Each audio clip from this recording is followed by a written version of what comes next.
વિષય સામાજિક વિજ્ઞાન ધોરણ 8નું ચેપ્ટર 6 સ્વાતંત્ર્ય ચળવળો. તો એનો સમયગાળો છે ઈસવીસન 1870થી ઈસવીસન 1947નો સમયગાળો છે. તો વિદ્યાર્થી મિત્રો સ્વાતંત્ર્ય ચળવળો વિશે વિશેષ માહિતી મેળવીશું. આપણે ભારતમાં અંગ્રેજ શાસનની સ્થાપના ઈસવીસન 1857નો સંગ્રામ અને 19મી સદીની ભારતની સામાજિક આર્થિક રાજકીય અને શૈક્ષણિક સ્થિતિ વિશે અભ્યાસ કર્યો. અહીં આપણે ભારતમાં રાષ્ટ્રીયવાદનો ઉદ્ભવ વિકાસ તથા સ્વાતંત્ર્ય સંગ્રામની રાષ્ટ્રીય ચળવળો વિશે અભ્યાસ કરીશું. તો વિદ્યાર્થી મિત્રો, આપણે અગાઉના ચેપ્ટરમાં ભણી જ ગયા છે કે 1857નો સંગ્રામ અને 19મી સદીની ભારતની સામાજિક આર્થિક રાજકીય અને શૈક્ષણિક સ્થિતિ વિશે અભ્યાસ કર્યો જ હતો. અહીં આપણે ભારતમાં રાષ્ટ્રીયવાદનો ઉદ્ભવ કઈ રીતે થયો છે, એનો વિકાસ કઈ રીતે થયો છે અને સ્વાતંત્ર્ય સંગ્રામની રાષ્ટ્રીય ચળવળો વિશે આપણે અભ્યાસ કરીશું. તો વિદ્યાર્થી મિત્રો, રાષ્ટ્રીયવાદનો ઉદ્ભવ અને વિકાસ કઈ રીતે થયો છે એ જોશું. રાષ્ટ્રીયવાદ એટલે શું? તો વિદ્યાર્થી મિત્રો, એ તમને એક વાક્યનો પ્રશ્ન પૂછાઈ શકે. રાષ્ટ્રીય માટે તન મન ધન ન્યોછાવર કરવાની ભાવના એટલે રાષ્ટ્રીયવાદ. એ પોતાના રાષ્ટ્રીય પ્રત્યે શું હોવું જોઈએ? એકાત્મકતા હોવી જોઈએ, ગૌરવની ભાવના. આ રાષ્ટ્રીયવાદ કોઈ એક નિશ્ચિત ભૂભાગમાં રહેતી પ્રજા પોતાના વારસા અને સંસ્કૃતિથી પોતાને એક માને છે તે ભાવનાત્મક રીતે અભિવ્યક્ત કરે તેને શું કહેવામાં આવે છે? રાષ્ટ્રીયવાદ કહેવામાં આવે છે. આવી ઉત્કૃષ્ટ ભાવના ભૌગોલિક સાંસ્કૃતિક સમાનતાનો ભાવ રહેલો હોય છે.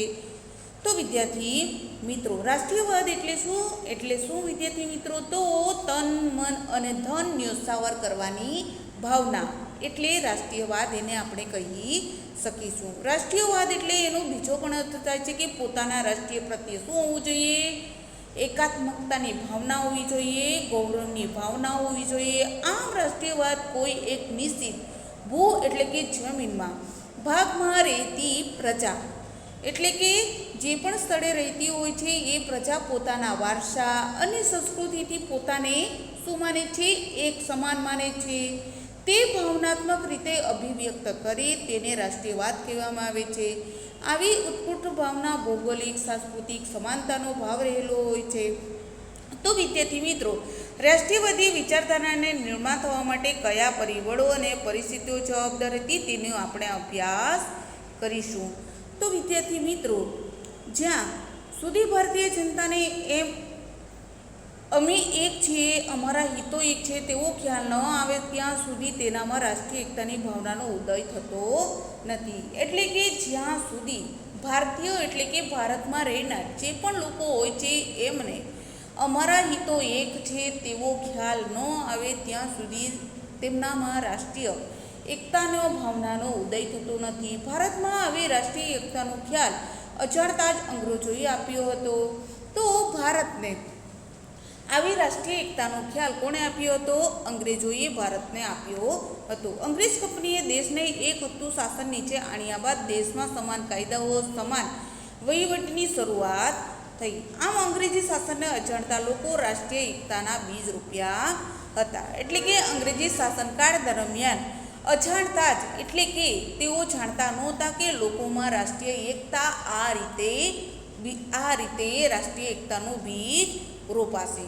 તો વિદ્યાર્થી મિત્રો, આપણે જોશું કે 2 અંગ્રેજ શાસનની આર્થિક શોષણ નીતિના પરિણામે ખેડૂતો પાયમાલ થયા, ઉદ્યોગો પડી ભાંગ્યા, કારીગર વર્ગે બેરોજગાર થયો. આમ આર્થિક અસંતોષ અને અન્યાયની ભાવનાને લોકોએ અંગ્રેજ સરકાર સામે એક કર્યા. તો વિદ્યાર્થી મિત્રો, અંગ્રેજ સરકારની જે શોષણ નીતિ હતી એ શોષણ નીતિના પરિણામે ખેડૂતો શું થયા હતા? પાયમાલ એટલે કે બરબાદ થઈ ચૂક્યો હતો. ઉદ્યોગ ધંધાઓ પડી ભાંગ્યા હતા, કારીગર વર્ગ બેરોજગાર થઈ ગયો હતો. આર્થિક અસંતોષ અને અન્યાયની ભાવનાને લોકોને અંગ્રેજ સરકાર સામે એક કર્યા. તો વિદ્યાર્થી મિત્રો, આપણે જોશું નંબર 3, અંગ્રેજી કેળવણીના પરિપાક રૂપે ભારતમાં બુદ્ધિજીવીઓનો એક નાનો પરંતુ શક્તિશાળી વર્ગ ઊભો થયો. પાશ્ચાત્ય શિક્ષણે તેમનામાં સ્વશાસન સ્વતંત્રતાની ઝંખના જન્માવી, જેના કારણે શ્રેષ્ઠ વિચારકો નેતાઓ રાષ્ટ્રને મળ્યા. ભારતમાં અંગ્રેજી ઉપરાંત હિન્દી, ગુજરાતી, મરાઠી, પંજાબી, બંગાળી, ઉર્દૂ વગેરે ભાષામાં ઘણું બધું સાહિત્ય રચાયું હતું. આ સાહિત્યમાં રાષ્ટ્રીયવાદ, પૌરાણિક ગૌરવ, વૈચારિક જાગરણને લગતા ભાઈચારાનું પ્રમાણ પણ વધુ જોવા મળ્યું હતું. તો વિદ્યાર્થી મિત્રો, અંગ્રેજી કેળવણીના પરિપાક રૂપે જોઈએ તો બુદ્ધિજીવીઓનો એક નાનો પરંતુ શક્તિશાળી વર્ગ ઊભો થયો હતો.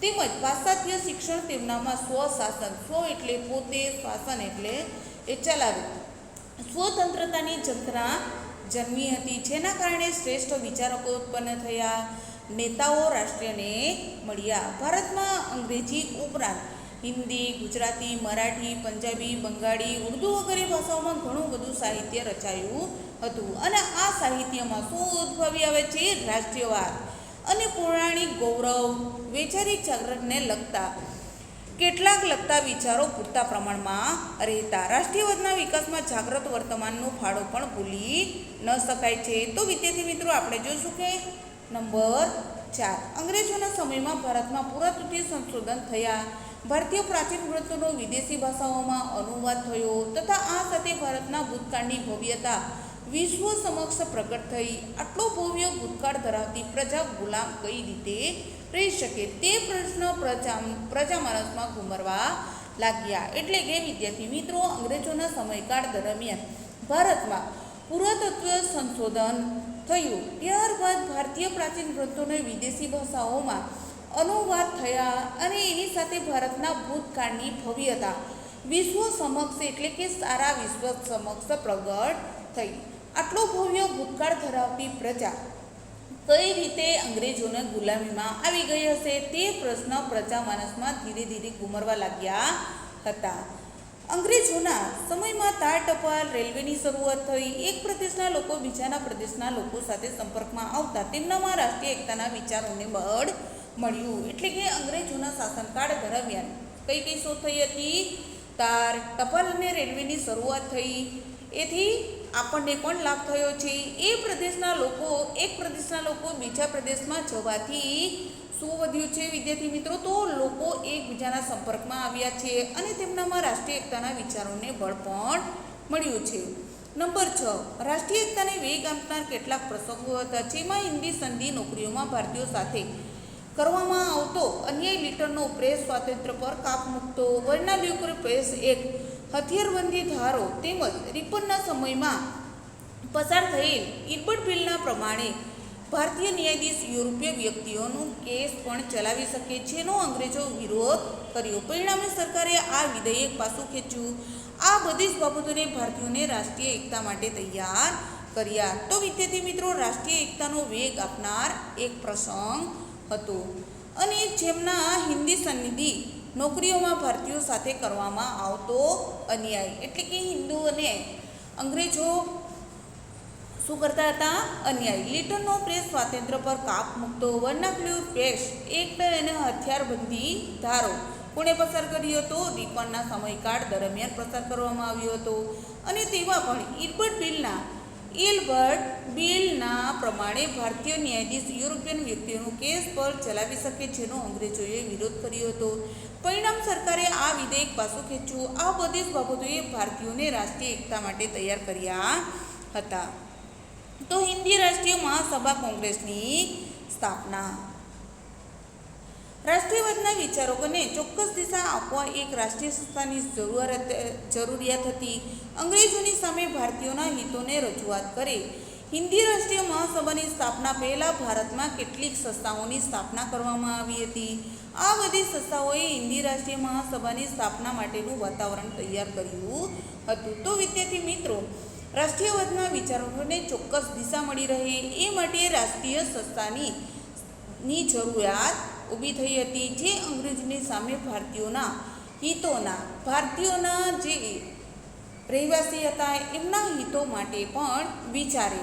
હિન્દી રાષ્ટ્રીય મહાસભાની સ્થાપના પહેલાં ભારતમાં કેટલીક સંસ્થાઓની સ્થાપના કરવામાં આવી હતી. આ બધી સંસ્થાઓએ હિન્દી રાષ્ટ્રીય મહાસભાની સ્થાપના માટેનું વાતાવરણ પણ ઊભું કર્યું હતું. હિન્દી રાષ્ટ્રીય મહાસભાની સ્થાપના માટે નિવૃત્ત અંગ્રેજ અધિકારીએ AOUનો ફાળો સૌથી મહત્વનો છે. તો વિદ્યાર્થી મિત્રો, તમને એક વાક્યનો પ્રશ્ન પૂછાઈ શકે કે હિન્દી રાષ્ટ્રીય મહાસભાની સ્થાપના કોણે કરી? મહાસભાની સ્થાપના કોણે કરી હતી? તો કોણે? AOUનો સૌથી મહત્વનો ફાળો રહ્યો છે. તેમણે અંગ્રેજ સરકારને ભારતીય પ્રજામાં અંગ્રેજો સામે ફેલાયેલા આક્રોશ અને અસંતોષથી વાકેફ કર્યા હતા. એટલે કે એ યુમે અંગ્રેજ સરકારે જે ભારતીય પ્રજા સામે અંગ્રેજોએ શું ફેલાવ્યું હતું? આક્રોશ અને અસંતોષથી વાકેફ કરાવ્યા હતા. તેઓનું માનવું હતું કે જો આ અસંતોષ કે આક્રોશ રાખવામાં નહીં આવે તો ઈસવીસન 1857ના પ્રથમ સ્વાતંત્ર્ય સંગ્રામ જેવી ઘટના ફરી નિર્માણ પામશે. એટલે કે જો અંગ્રેજો સામે ભારતીયો શું ન કરે તો આક્રોશ અને અસંતોષથી વાકેફ ન કરાવે તો ઈસવીસન 1857ના પ્રથમ સ્વાતંત્ર્ય સંગ્રામ જેવી ઘટના ફરીથી બનવાની સંભાવના છે. 28 ડિસેમ્બર 1885ના રોજ કોંગ્રેસનું પ્રથમ અધિવેશન મુંબઈમાં ગોકુલદાસ તેજપાલ સંસ્કૃત પાઠશાળામાં મળ્યું. તો વિદ્યાર્થી મિત્રો, તમને એક વાક્યનો પ્રશ્ન પૂછાઈ શકે છે કે કોંગ્રેસનું પ્રથમ અધિવેશન ક્યાં મળ્યું હતું? તો વિદ્યાર્થી મિત્રો, 28 ડિસેમ્બર 1885ના રોજ કોંગ્રેસનું પ્રથમ અધિવેશન મુંબઈમાં ગોકુલદાસ તેજપાલ સંસ્કૃત પાઠશાળામાં મળ્યું હતું. તો વિદ્યાર્થી મિત્રો, અહીંયા સંગઠનો આપણે જોઈ શકશું. હિન્દી રાષ્ટ્રીય મહાસભા અગાઉના સંગઠનો: બ્રિટિશ ઇન્ડિયન એસોસિએશન ક્યાં મળ્યું હતું? કોલકાતા. બોમ્બે એસોસિએશન ક્યાં મળ્યું હતું? મુંબઈ. મદ્રાસ નેગેટિવ સભા ચેન્નઈ. પૂના સાર્વજનિક સભા પુણેમાં. ઇન્ડિયન એસોસિએશન કોલકાતામાં મળી હતી. ગુજરાત સભા ક્યાં મળી હતી? અમદાવાદમાં. તો વિદ્યાર્થી મિત્રો, તમારે યાદ રાખવાના રહેશે. જેમાં ખાસ કરીને આ સભામાં કેટલા પ્રતિનિધિઓ હતા? 72 જેટલા પ્રતિનિધિઓએ હાજરી આપી હતી. જેમાં વ્યોમચંદ્ર બેનર્જી આ અધિવેશનના પ્રમુખ હતા. દાદાભાઈ નૌરોજી, ફિરોઝશાહ મહેતા, બદરુદ્દીન તૈયબજી, KT તેલંગાણા, ગોપાલકૃષ્ણ ગોખલે, દિનસા વાત્સા વગેરે મુખ્ય આગેવાનો હતા. તો વિદ્યાર્થી મિત્રો, આ સભામાં કેટલા પ્રતિનિધિઓ હાજર હતા? તો 72. અને તેમાં પણ કયા કયા પ્રતિનિધિઓ હતા? તો વ્યોમચંદ્ર બેનર્જી આ અધિવેશનના પ્રમુખ રહ્યા હતા. જેમાં દાદાભાઈ નૌરોજી, ફિરોઝશાહ મહેતા, બદરુદ્દીન તૈયબજી, KT તેલંગાણા, ગોપાલકૃષ્ણ ગોખલે, દિનસા વાત્સા વગેરે મુખ્ય આગેવાનો હતા. તેમના પ્રથમ તબક્કાના ઈસવીસન 1885થી 1905નો સમયગાળા દરમિયાન મહાસભાએ સરકાર સામે રાજકીય હકો, આર્થિક અને સામાજિક વિકાસ તેમજ શૈક્ષણિક પ્રગતિ વગેરે માટે કરેલી માંગણીઓને અંગ્રેજ સરકારે. તો વિદ્યાર્થી મિત્રો, તમે નિહાળી શકો છો કોંગ્રેસનું પ્રથમ અધિવેશન ક્યાં ભરાયું હતું એ પણ તમે જોઈ લીધું. એ તમે લાઈન કરી શકો છો. તો વિદ્યાર્થી મિત્રો, એ તમને એક્ઝામમાં પૂછાઈ શકે છે. તો વિદ્યાર્થી મિત્રો, અંગ્રેજ સરકારે એમની જે માંગણીઓ હતી એ માંગણીઓને અવગણી હતી. આમ છતાં આ માંગણીઓને ભવિષ્યની લડત માટે મજબૂત પાયો નાખ્યો. મહાસભાએ ધારાસભાના વિસ્તાર કરવાની માંગણી કરી. લશ્કરી ખર્ચ ઘટાડવું, કરવેરા ઘટાડવા, ખેડૂતોને દેવામાંથી મુક્ત કરવા. તો વિદ્યાર્થી મિત્રો, આ તમે તસવીર નિહાળી શકો છો. લાલા લાજપતરાય એટલે કે લાલ, બાળ ગંગાધર તિલક. તો વિદ્યાર્થી મિત્રો, બીજી તસવીર કઈ છે? બાળ ગંગાધર તિલકની તસવીર છે. એને શું કહેવામાં આવતા? બાલ. અને આ ત્રીજી તસવીર તમે જોઈ શકો છો, બિપિનચંદ્ર પાલ.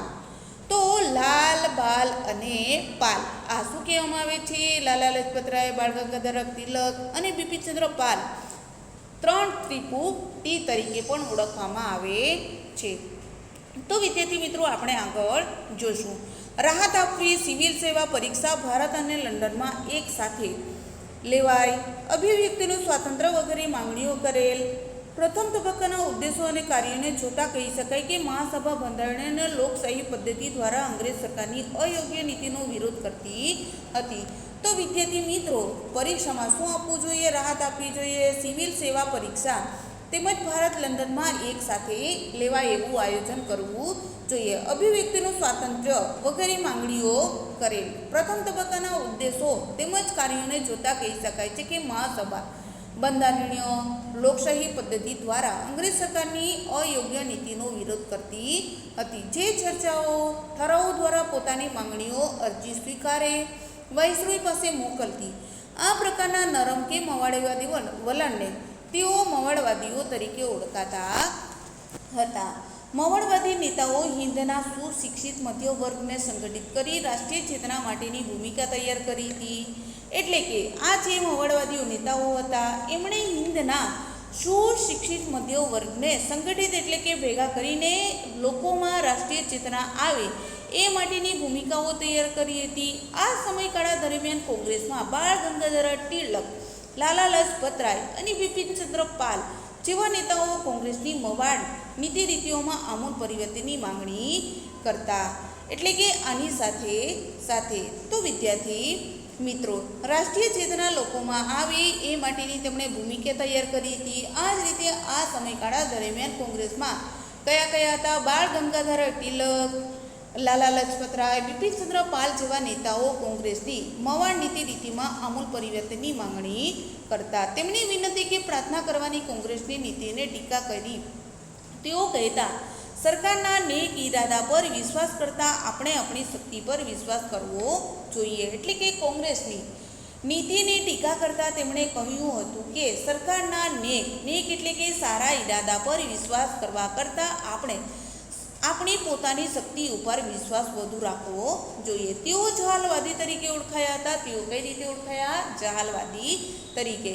ટિળક મહારાજે કહ્યું કે સ્વરાજ મારો જન્મસિદ્ધ અધિકાર છે, તે હું લઈને જ ચંપીશ. એટલે કે ટિળક મહારાજે કયું સૂત્ર આપ્યું છે? સ્વરાજ મારો જન્મસિદ્ધ હક છે અને હું તે લઈને જ ચંપીશ. લાલ બાલ અને પાલની કામગીરીના પરિણામે જાગૃત થયેલા હિન્દનો યુવા વર્ગ ઉત્સાહી, આત્મવિશ્વાસી અને આક્રમક હતો. એટલે કે વિદ્યાર્થી મિત્રો, લાલ બાલ અને પાલ આ ત્રણ ત્રિપુટીની કામગીરીને પરિણામ સ્વરૂપ સમાજમાં જાગૃતિ આવી અને હિન્દનો યુવા વર્ગ શું થયો છે? ઉત્સાહિત પ્રેરિત થાય છે અને આત્મવિશ્વાસ તેમજ આક્રમકતા પણ દર્શાવે છે. ઈસવીસન 1905માં વાઇસરોય કરજણે ભાગલા પાડો અને રાજ કરોની નીતિના એક ભાગરૂપે વહીવટી સુગમતાના બહાના નીચે બંગાળના ભાગલા પાડ્યા. તો વિદ્યાર્થી મિત્રો, આ તમને પ્રશ્ન પૂછાઈ શકે છે કે બંગાળના ભાગલા ક્યારે પડ્યા હતા? તો ઈસવીસન 1905માં. તો કોના હસ્તક હેઠળ? તો વાઇસરોય કરજણે ભાગલા પાડો અને રાજ કરોની નીતિના એક ભાગરૂપે વહીવટી સુગમતાના બહાના હેઠળ બંગાળના ભાગલા પાડ્યા, જેની સામે બહિષ્કાર, રાષ્ટ્રીય શિક્ષણ, સ્વદેશી પ્રચાર પ્રસાર અને બંગ આંદોલન ચલાવવામાં આવ્યું. તો વિદ્યાર્થી મિત્રો, તે પરિણામ સ્વરૂપ કયા કયા બહિષ્કારો થયા? રાષ્ટ્રીય શિક્ષણ અને સ્વદેશી પ્રચાર પ્રસાર અને બંગ આંદોલન ચલાવવામાં આવ્યું. આંદોલનની અસરના કારણે ઈસવીસન 1911માં બ્રિટિશ સરકારે બંગાળના ભાગલા રદ કર્યા. ભારતીયોનો આ એક યાદગાર વિજય હતો. એટલે કે વિદ્યાર્થી મિત્રો, આ જે શું કરવામાં આવ્યું છે? જેની સામે બહિષ્કાર, રાષ્ટ્રીય શિક્ષણ, સ્વદેશી પ્રસાર તેમજ બંગના આંદોલન ચળવળ દ્વારા આંદોલનના અસરના કારણે ઈસવીસન 1911માં બ્રિટિશ સરકારે બંગાળના ભાગલા રદ કર્યા. એ ભારતીયો માટે એક યાદગાર વિજય હતો. તો ભારતમાં ક્રાંતિકારી પ્રવૃત્તિઓ. ભારતમાં નવયુવાનોનો એક વર્ગ કોઈ પણ ભોગે સ્વરાજ મેળવવા માંગતો હતો. આ માટે તે હસ્તામુખે બલિદાન દેવા પણ તૈયાર હતો. તે માતૃભૂમિ કાજે જાન આપવા પણ તૈયાર રહેતા અને જાન લેવાની પણ હિંમત દાખવતા. તો વિદ્યાર્થી મિત્રો, ભારતમાં નવયુવાન વર્ગ કેવો હતો? કોઈ પણ ભોગે સ્વરાજ લેવું અને આ માટે તે હસ્તામુખે ખુદ પોતે બલિદાન પણ આપી દેવા માટે તૈયાર હતા. તેમજ માતૃભૂમિ કાજે જાન આપવા માટે પણ તૈયાર રહેતા અને જાન લેવાની પણ હિંમત રાખતા. ભારતમાં ક્રાંતિકારી પ્રવૃત્તિની શરૂઆત કોણે કરી હતી? વાસુદેવ બળવંત ફડકેએ. તો વિદ્યાર્થી મિત્રો, આ પ્રશ્ન પૂછાઈ શકે છે કે ભારતમાં ક્રાંતિકારી પ્રવૃત્તિની શરૂઆત કોણે કરી હતી? તો વાસુદેવ બળવંત ફડકેએ. વિદ્યાર્થી મિત્રો, લાઈન કરી શકો છો. વાસુદેવ બળવંત ફડકેએ પછાત જાતિઓને સંગઠિત કરી લડાયક તાલીમ આપી હતી. મહારાષ્ટ્ર અને મુંબઈ ઇલાકાના ઘણા ભાગોમાં ભયંકર પ્લેગ રોગ ફેલાતા મુખ્ય પ્લેગ કમિશનર રેડ અને તેમના મદદનીશો દ્વારા લોકોને ખૂબ પરેશાન કરવામાં આવ્યા હતા. ત્યારે દામોદર ચાપેકર અને બાલકૃષ્ણ ચાપેકર બંધુએ રેડની હત્યા કરી. વિનાયક સાવરકરે ઈસવીસન 1900માં મિત્ર મેળા નામની સંસ્થાની ક્રાંતિકારી સંસ્થાની સ્થાપના કરી હતી, જે બાદ અભિનવ ભારત તરીકે ઓળખાય. તેમનું પુસ્તક 1857ના પ્રથમ સ્વાતંત્ર્ય સંગ્રામ તરીકે પ્રસિદ્ધ થયું. તો વિદ્યાર્થી મિત્રો, તો વાસુદેવ બળવંત વાસુદેવ બળવંત ફડકે પસાર જાતિઓને સંગઠિત એટલે કે ભેગા કરે છે અને ત્યારબાદ તેઓને તાલીમ આપે છે. મહારાષ્ટ્ર અને મુંબઈ ઇલાકાના ઘણા ભાગોમાં શું ફેલાયું હતું? પ્લેગ રોગ ફેલાયો હતો. ત્યારે મુખ્ય પ્લેગ કમિશનર રેડ અને તેમના મદદનીશો દ્વારા લોકોને ખૂબ પરેશાન કરવામાં આવ્યા હતા. દામોદર ચાપેકર અને બાલકૃષ્ણ ચાપેકર બંધુએ રેડની હત્યા કરી હતી. ત્યારબાદ વિનાયક સાવરકરે ઈસવીસન 1900માં મિત્ર મેલા નામની ક્રાંતિકારી સંસ્થાની સ્થાપના કરી હતી, જે બાદમાં કઈ રીતે પ્રસિદ્ધ થઈ હતી? અભિનવ પારીખ તરીકે ઓળખાઈ હતી. તો વિદ્યાર્થી મિત્રો, તમને એક વાક્યનો પ્રશ્ન પૂછાઈ શકે છે કે મિત્ર મેલા નામની ક્રાંતિકારી સંસ્થા બાદમાં કઈ રીતે પ્રસિદ્ધ થઈ? તેમનું પુસ્તક 1857ના પ્રથમ સ્વાતંત્ર્ય સંગ્રામમાં પ્રકાશિત થતાં પહેલાં પ્રતિબંધિત થનાર વિશ્વનું પહેલું પુસ્તક હતું. તેમણે વિદેશમાં ક્રાંતિકારી પ્રવૃત્તિ ચલાવી, જન્મ ટીપની સજા વહોરી લીધી હતી. અંદમાન જેલમાં મોકલાયા હતા. ત્યારબાદ તેમને શું કરવામાં આવ્યું હતું? અંદમાન જેલમાં પણ મોકલવામાં આવ્યા હતા, જ્યાં તેમની તબિયત બગડવા લાગી હતી. ભારતમાં નજરકેદ હેઠળ રખાયા હતા, એટલે કે જેલમાં મોકલવાથી એમની તબિયત વધુ ખરાબ થઈ ગઈ હતી, જેના પરિણામ સ્વરૂપ તેમને ભારતમાં નજરકેદ રાખવામાં આવ્યા. આ જ અરસામાં કોલકાતામાં અનુશીલન સમિતિની સ્થાપના કરવામાં આવી હતી. બારિન્દ્ર ઘોષ પછીથી તેના મુખ્ય આગેવાન બન્યા. આ સંસ્થાએ પણ ક્રાંતિકારી સાહિત્ય, તાલીમ વગેરે દ્વારા ક્રાંતિકારી પ્રવૃત્તિનો સારો ફેલાવો કર્યો. ખુદીરામ બોઝ અને પ્રફુલ્લ ચાકીએ બંગાળામાં ક્રાંતિકારી પ્રવૃત્તિ ચલાવી. ન્યાયાધીશ કિંગ્સફર્ડની હત્યા કરવા યોજના ઘડી. તેમની બગી પર બોમ્બ ફેંકવામાં આવ્યો, પરંતુ કિંગ્સફર્ડની જગ્યાએ ગાડીમાં બેઠેલ વકીલ કેન્ડીના પત્ની, તેમની દીકરી મૃત્યુ પામ્યા. ખુદીરામને ફાંસીની સજા થઈ અને પ્રફુલ્લ ચાકીએ પોતાને ગોળી મારી બલિદાન પસંદ કર્યું. રામ પ્રસાદ બિસ્મિલની પણ અશફાક ઉલ્લા ખાને હિન્દુ મુસ્લિમ એકતાનું ઉત્તમ ઉદાહરણ પૂરું પાડ્યું. તેમણે કાકોરી ટ્રેન લૂંટની યોજનામાં ભાગ લીધો હતો. ક્રાંતિકારી પ્રવૃત્તિઓના હથિયારોની ખરીદી કરી. તો વિદ્યાર્થી મિત્રો, આ કોની તસવીર છે? વિનાયક દામોદર સાવરકર.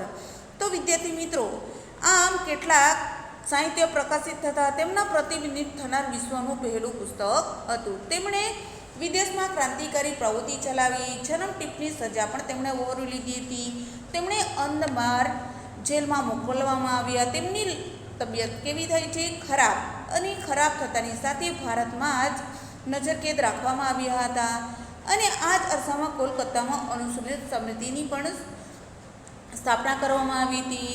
બારિન્દ્ર ઘોષ પછી તેમના મુખ્ય આગેવાન બન્યા હતા. આ સંસ્થાએ પણ ક્રાંતિકારી સાહિત્ય, તાલીમ વગેરે દ્વારા ક્રાંતિકારી પ્રવૃત્તિઓનો સારો ફેલાવો પણ તેમણે કર્યો હતો. ખુદીરામ બોઝ અને પ્રફુલ્લ ચાકીએ બંગાળામાં ક્રાંતિકારી પ્રવૃત્તિ ચલાવી હતી.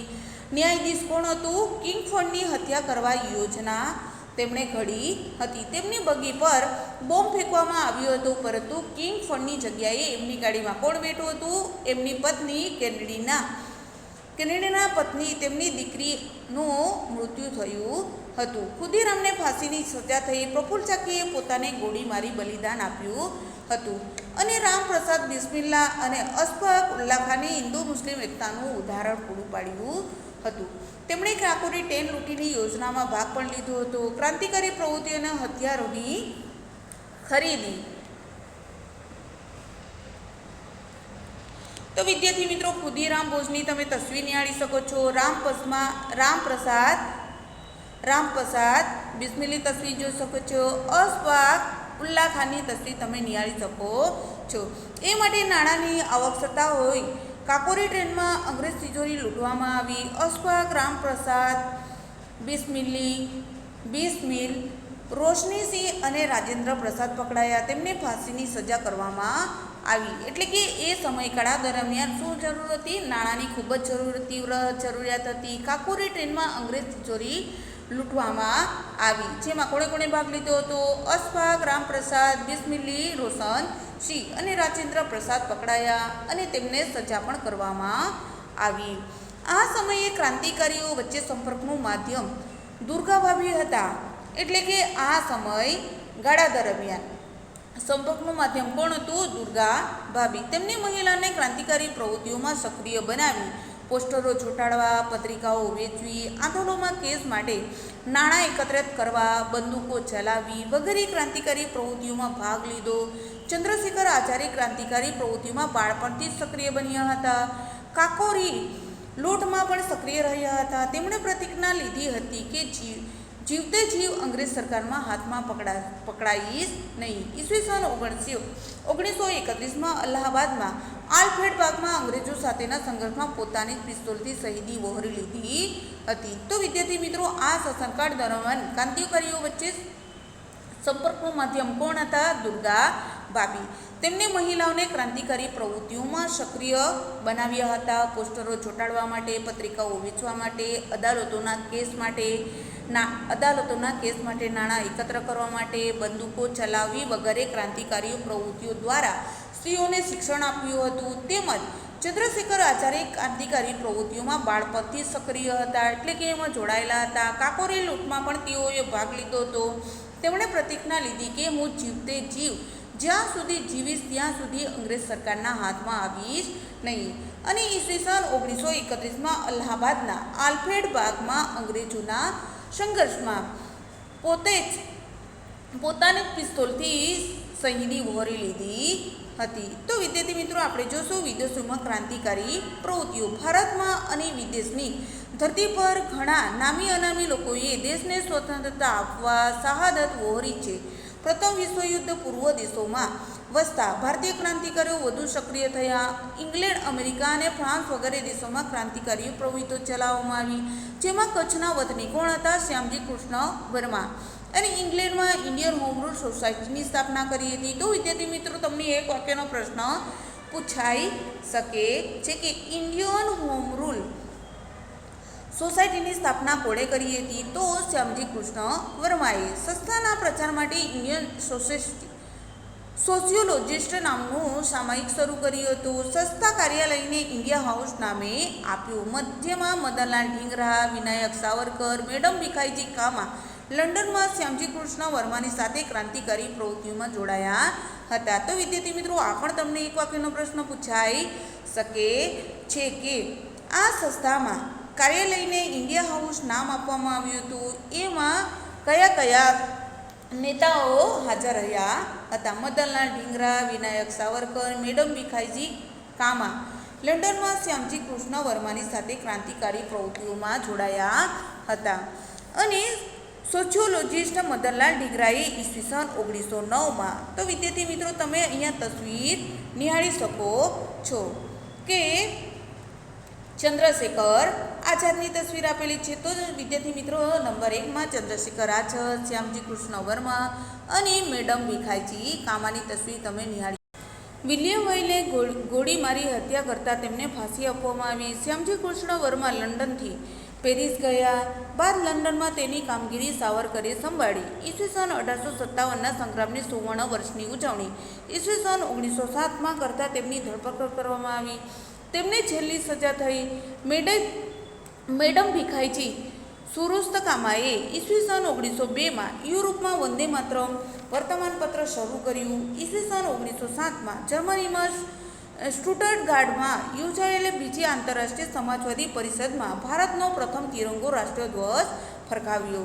એટલે કે વિદ્યાર્થી મિત્રો, વિલિયમ વ્હાઇલીએ ખુદ પોતે ગોળી મારી લીધી અને તેમને ફાંસી આપવામાં આવી હતી. શ્યામજી કૃષ્ણ વર્મા લંડનથી પેરિસ ગયા બાદ લંડનમાં તેમની કામગીરી કોણે સંભાળી હતી? સાવરકરે સંભાળી હતી.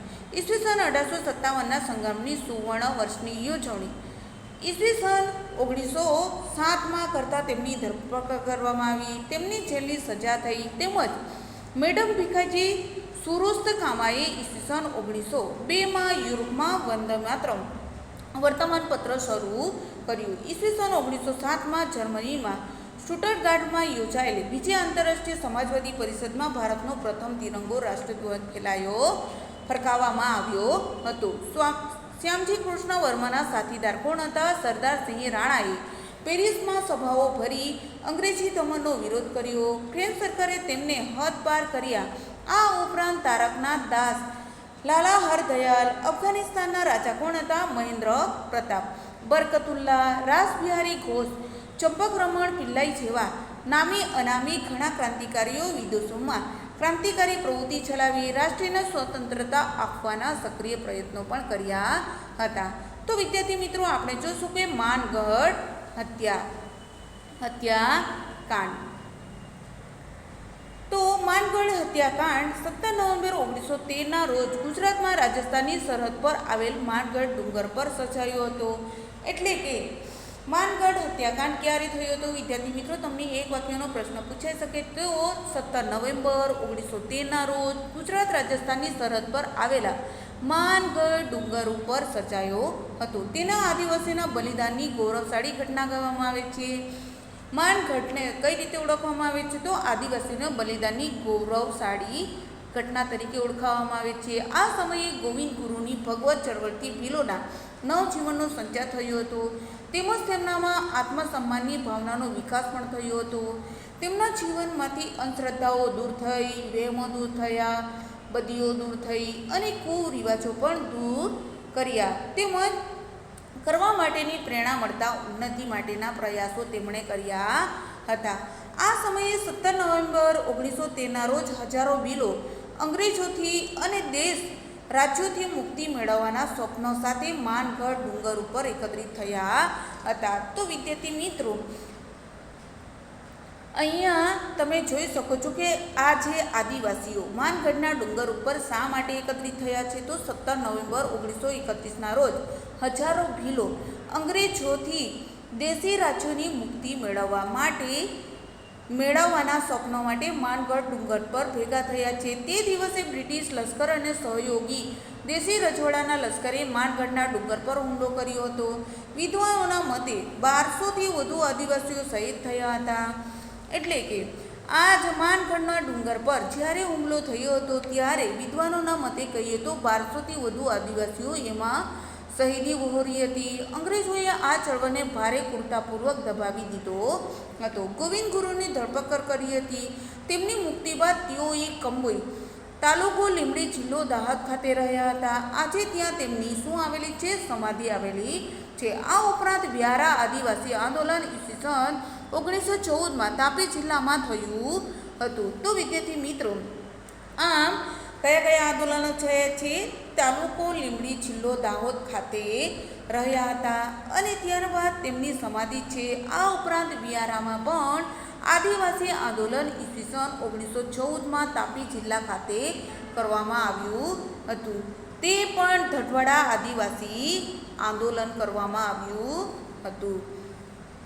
તો ધટવાડા આંદોલન તો આદિવાસી આંદોલન ઈસવીસન 1922માં વિજયનગર તાલુકા જિલ્લો સાબરકાંઠામાં થયું હતું. આ આંદોલનને દબાવી દેવામાં આવ્યું હતું. તો વિદ્યાર્થી મિત્રો જે પણ આંદોલનો કરવામાં આવે છે એ આદિવાસી આંદોલનને ઈસવીસન 1922માં વિજયનગર તાલુકા જિલ્લા સાબરકાંઠામાં થયું હતું. આ આંદોલનને દબાવી દેવામાં આવ્યા હતા.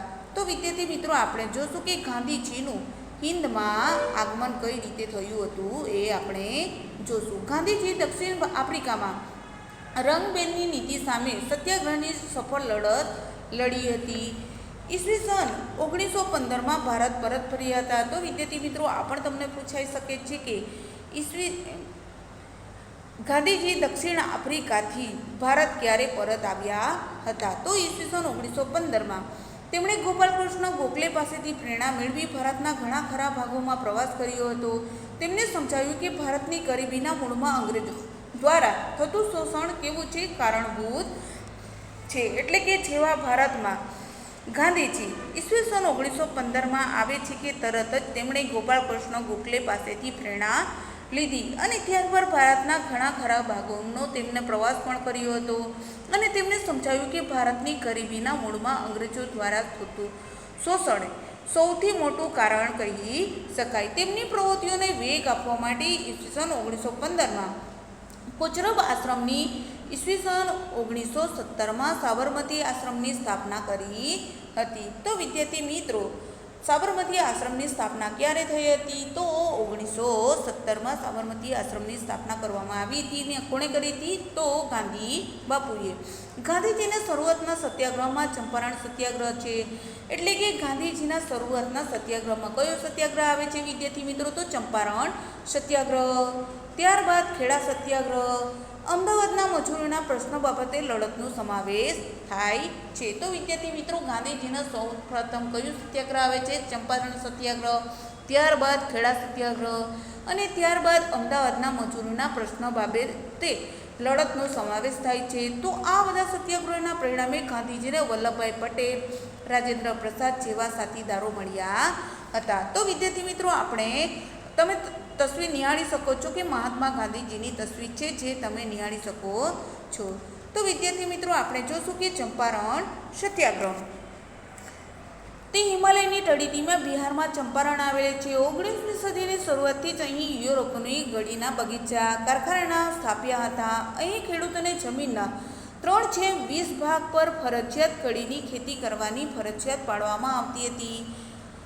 આ પદ્ધતિને 3 કથિયા પદ્ધતિ તરીકે પણ ઓળખવામાં આવે છે. ચંપારણના ખેડૂત પર વધુ મહેસૂલ નાખવામાં આવતું. તો વિદ્યાર્થી મિત્રો શા માટે ચંપારણ સત્યાગ્રહ થયો હતો? તો હિમાલયની તળેટીમાં બિહારમાં ચંપારણ ગામ આવેલું છે ત્યાં ચંપારણ સત્યાગ્રહ શરૂ થયો હતો. 19મી સદીની શરૂઆતથી જ અહીં યુરોપનો ગળીના બગીચા અને કારખાના સ્થાપ્યા હતા. અહીં ખેડૂતોને જમીનના 3/20 ભાગ પર ફરજિયાત કળીની ખેતી કરવાની ફરજ પાડવામાં આવતી હતી. આ પદ્ધતિને કઈ પદ્ધતિ કહેવામાં આવે છે? તો 3 કથિયા પદ્ધતિ તરીકે ઓળખવામાં આવતી અને ચંપારણના ખેડૂતો પર વધુ મહેસૂલ પણ ઉઘરાવવામાં આવતું હતું અને વેરા નાખવામાં આવતા, જેથી તેમને મુશ્કેલીમાં વધારો થયેલ. ચંપારણના ખેડૂત રાજકુમાર શુક્લાના આગ્રહથી ગાંધીજી મોતીહારી આવ્યા ત્યારે તેમની હાજરી જનશાંતિ માટે ખતરારૂપ ગણી તેમને તાત્કાલિક ચંપારણ છોડી જવાનો મેજિસ્ટ્રેટે આદેશ આપ્યો. પરંતુ ગાંધીજીએ આ નોટિસનો અનાદર કર્યો હતો. અંતે ગાંધીજીએ ખેડૂતોના પ્રશ્નોને સમજવા માટે પ્રયત્નો કરવાની પરવાનગી મળી. ગાંધીજીનો આ સત્યાગ્રહ સફળ થયો. તો વિદ્યાર્થી મિત્રો ગળી ઉપર શું નાખવામાં આવતું હતું? ફરજિયાતપણે ગળીનું વાવેતર કરવા માટે ફરજ પાડવામાં આવતી અને એ વાવેતર ઉપર ખૂબ જ ટેક્સ લેવામાં આવતો હતો. આમ વેરા નાખવાથી તેમની મુશ્કેલીઓ ધીરે ધીરે ખેડૂતોને વધવા માંડી હતી. આમ ચંપારણના ખેડૂતો રાજકુમાર શુક્લના આગ્રહથી ગાંધીજી ક્યાં આવ્યા હતા? મોતીહારી આવ્યા હતા. ત્યારે તેમની હાજરી કેવી હતી? જનશાંતિ માટે ખતરારૂપ બને એવી હતી. તેથી તેમને અંગ્રેજોએ ચંપારણને તાત્કાલિક છોડીને મેજિસ્ટ્રેટનો આદેશ હતો કે ચંપારણને ગાંધી બાપુ તાત્કાલિક છોડીને જતા રહે. પરંતુ ગાંધીજીએ આ નોટિસનો હંમેશાને માટે અનાદર કર્યો. અંતે ગાંધીજીએ ખેડૂતોના પ્રશ્નોને સમજવા માટેનો પ્રયત્ન કર્યો અને અંગ્રેજો પાસે પરવાનગી લીધી. આમ ગાંધીજીનો આ સત્યાગ્રહ સફળ રહ્યો. તો વિદ્યાર્થી મિત્રો આપણે કયો સત્યાગ્રહ થયો? ચંપારણ સત્યાગ્રહ થયો અને એ પણ સૌ પ્રથમ થયો છે. ત્યારબાદ કયો સત્યાગ્રહ થયો છે? ખેડા સત્યાગ્રહ. ખેડા જિલ્લામાં ઈસવીસન 1917માં અતિવૃષ્ટિના કારણે પાક નિષ્ફળ ગયો. તેમ છતાં અંગ્રેજ સરકારે મહેસૂલ માફ કરવાને બદલે મહેસૂલ ઉઘરાવવાનું નક્કી કર્યું. પરિણામે ગાંધીજી અને વલ્લભભાઈ પટેલની આગેવાની નીચે લોકોને સત્યાગ્રહ કરવાની ફરજ પડી. આ લડતમાં વલ્લભભાઈ પટેલ નેતા તરીકે ઉભરી આવ્યા. તેમને વકીલાત છોડી સેવાવ્રત સ્વીકાર્યું. ગાંધીજીએ ખેડૂતોને કહ્યું કે સરકાર આપણી માંગ ન સ્વીકારે તો આપણે મહેસૂલ ભરવું નહીં અને સરકારે મહેસૂલી રકમ ઉઘરાવવા જપ્તી શરૂ કરી.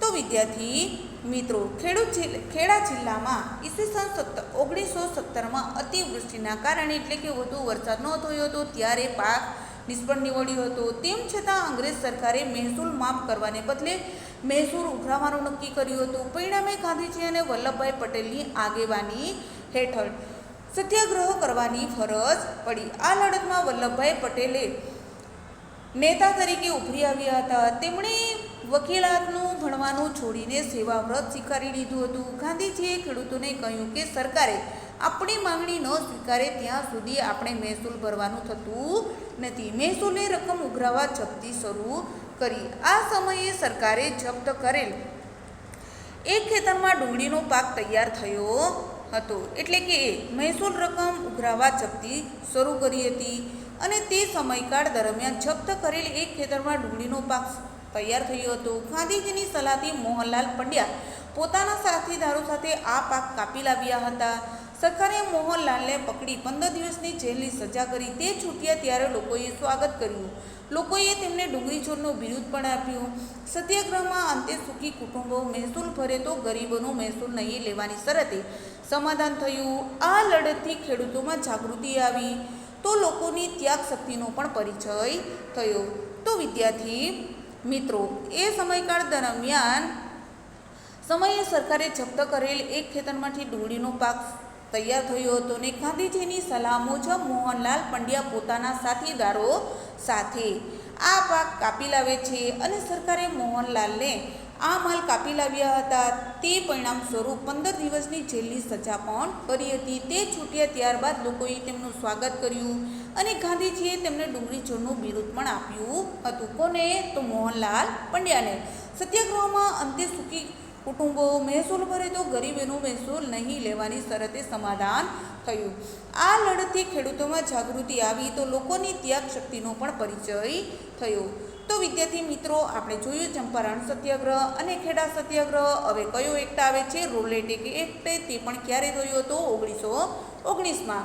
તો વિદ્યાર્થી મિત્રો, આ પણ તમને પ્રશ્ન પૂછાઈ શકે છે કે રોલેટ એક્ટનો કાયદો ક્યારે ઘડાયો હતો અને બીજા કયા નામે ઓળખાય છે? કાળો કાયદો તરીકે પણ ઓળખાય છે. એ ક્યારે થયો હતો? ઈસવીસન 1919માં. પ્રથમ વિશ્વયુદ્ધ બાદ સરકારે માર્ચ ઈસવીસન 1919માં રોલેટ એક્ટ પસાર કર્યો. રોલેટ એક્ટમાંથી એ પણ જોગવાઈ કરવામાં આવેલ છે કે કોઈપણ વ્યક્તિ કારણ આપ્યા વિના ધરપકડ કરી શકાય તથા ખાસ અદાલતમાં કામ ચલાવી તેને સજા કરી શકાય. લોકોના સ્વાતંત્ર્ય પર કાપ મૂકતા અને કાયદાના લોકોએ વિરોધ કર્યો. ગાંધીજીએ આને કાળો કાયદો કહ્યો છે અને સત્યાગ્રહ શરૂ કર્યો. તો વિદ્યાર્થી મિત્રો, પ્રથમ વિશ્વયુદ્ધ બાદ સરકારે માર્ચ ઈસવીસન 1919માં રોલેટ એક્ટ કાયદો પસાર કર્યો હતો. રોલેટ એક્ટમાં એવી પણ જોગવાઈ કરવામાં આવી હતી કે કોઈ પણ વ્યક્તિને કારણસર શું કરવામાં આવતી? ધરપકડ કરવામાં આવતી અને જેલમાં પૂરી લેવામાં આવતા અને ખાસ અદાલતમાં કામ ચલાવી તેને સજા પણ કરવામાં આવતી. લોકોના સ્વતંત્રતા એટલે કે લોકો મુક્તપણે હરીફરી શકે એના ઉપર કાપ મૂકવામાં આવ્યો હતો અને આ કાયદાએ લોકોનો વિરોધ પણ કર્યો હતો. ગાંધીજીએ આને કયો કાયદો કહ્યો છે? કાળો કાયદો તરીકે ગણાવ્યો છે. તો વિદ્યાર્થી મિત્રો, આપણે જોશું જલિયાવાલા બાગનું હત્યાકાંડ. રોલેટ એક્ટ વિરુદ્ધ ગાંધીજીનો સત્યાગ્રહ પછી નાખવા સરકારે આકરા પગલાં ભર્યા. પંજાબમાં આ સમયે સ્થિતિ સ્ફોટક હતી. પંજાબના અમૃતસરમાં 13 એપ્રિલ 1919 લોકોનો વિશાળ જનસમૂહ પોતાના પ્રિય નેતા કોણ હતા? ડૉક્ટર સૈફુદ્દીન કિચલુ અને ડૉક્ટર સત્યપાલની ધરપકડનો વિરોધ કરવા એકઠો થયો હતો. જલિયાવાલા બાગમાં વૈશાખીના તહેવારને અનુલક્ષીને વધારે લોકો આવ્યા હતા. નિશસ્ત્ર લોકોનો સમૂહ પર અમૃતસરના લશ્કરી કમાન્ડ જનરલ ડાયરે ગોળીઓ વરસાવી. જ્યાં સુધી લશ્કર પાસે ગોળીઓ સમાપ્ત નહીં થઈ ત્યાં સુધી ગોળીબાર ચાલુ રહ્યો. 1000 જેટલા લોકો આ ગોળીબારમાં મૃત્યુ પામ્યા અને અનેક લોકો એમાં ઘાયલ થયા. સરકારે પંજાબમાં માર્શલ લો લગાડી લોકો પર અત્યાચારો કર્યા. સમગ્ર દેશમાં ભયનું વાતાવરણ વ્યાપી ગયું. સામ્યવાદી શાસનનો ભયંકર વિરોધ થયો. આ ઘટનાથી વ્યતીત થઈ ગાંધીજીએ સરકાર દ્વારા અપાયેલા કેન્સરે હિન્દનો ઇકલાબ ત્યજી રવિન્દ્રનાથ ટાગોરે નાઇટહુડની પદવી પરત કરી હતી. તો વિદ્યાર્થી મિત્રો, તો જલિયાવાલા બાગનો હત્યાકાંડમાં રોલેટ એક્ટ પછી વિરુદ્ધ ગાંધીજીનો સત્યાગ્રહ કચી નાખવા માટે સરકારે આકરા પગલાં લીધા હતા. પંજાબમાં આ સમયે સ્થિતિ કેવી હતી? ખૂબ જ ખરાબ હતી. પંજાબના અમૃતસરમાં 13 એપ્રિલ 1919ના રોજ લોકોનો વિશાળ જનસમૂહ પોતાના પ્રિય નેતા કોણ આવવાનું હતું? ડૉક્ટર સૈફુદ્દીન કિચલુ અને ડૉક્ટર સત્યપાલની ધરપકડનો વિરોધ કરવા માટે એકઠા એટલે કે ભેગા થયા હતા. જલિયાવાલા બાગમાં વૈશાખીનો તહેવારને અનુલક્ષીને લોકો એ સભામાં ઘણા લોકો હાજરી આપી હતી. નિશસ્ત્ર લોકોના સમૂહ પર અમૃતસરના લશ્કરી કમાન્ડર જનરલ ડાયરે ગોળીઓ વરસાવી. એટલે કે જ્યાં પણ લોકો એકઠા થયા હતા, ભેગા થયા હતા, તે પછી નિશસ્ત્ર એટલે કે લોકો પાસે કોઈ પણ શસ્ત્ર હતું નહીં અને લોકોનો સમૂહ એટલે કે ઝુંડ હતો. અમૃતસરના લશ્કરી કમાન્ડ જનરલ ડાયરે ગોળીઓ વરસાવવાનું શરૂ કરી દીધું હતું. જ્યાં સુધી લશ્કર પાસે ગોળીઓ સમાપ્ત ન થઈ ત્યાં સુધી ગોળીઓનો વરસાદ શરૂ જ રહ્યો. 1000 જેટલા લોકો આ ગોળીબારમાં મૃત્યુ પામ્યા હતા અને અનેક લોકો એમાં ઘાયલ થયા હતા. સરકારે પંજાબમાં માર્શલ લો લગાડી લોકો પર અત્યાચારો કર્યા હતા. સમગ્ર દેશમાં ભયનું વાતાવરણ ઠેર ઠેર વ્યાપી ગયું હતું. સામ્રાજ્યવાદી શાસનનો ભયંકર વિરોધ કરવામાં આવ્યો. આ ઘટનાથી વ્યતીત થઈ કે ગાંધીજીએ સરકાર દ્વારા અપાયેલો કેન્સરી હિંદનો ઇકલાબ ત્યજી દીધો. રવિન્દ્રનાથ ટાગોરે નાયડુની પદવી પણ સ્વીકારી લીધી હતી.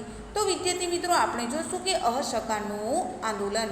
ઈસવીસન 1920માં ગાંધીજીએ અસહકારનું આંદોલન શરૂ કર્યું હતું. તો વિદ્યાર્થી મિત્રો, તમને એક વાક્યનો પ્રશ્ન પૂછાઈ શકે છે કે અસહકારનું આંદોલન ક્યારે શરૂ થયું હતું? આ આંદોલનના મુખ્ય 2 પાસા છે. એક કયા છે? એક ખંડાત્મક પાસું અને બીજું કયું પાસું છે? રચનાત્મક પાસું. તો વિદ્યાર્થી મિત્રો, આપણે જોશું ખંડાત્મક પાસામાં કયા આવી શકે છે કે શાળા આવી શકે છે, કોલેજ, ધારાસભા આવી શકે છે, અદાલતો, સ્થાનિક સ્વરાજ્યની સંસ્થાઓ, બહિષ્કાર આવી શકે છે. વિદેશી માલનો બહિષ્કારનો સમાવેશ થતો હતો. હજારો વિદ્યાર્થીઓએ શાળા કોલેજ છોડી દીધી. એટલે કે આ સાથે હજારો વિદ્યાર્થીઓએ શાળા અને કોલેજોએ પણ છોડી દીધી. મોતીલાલ નહેરુ,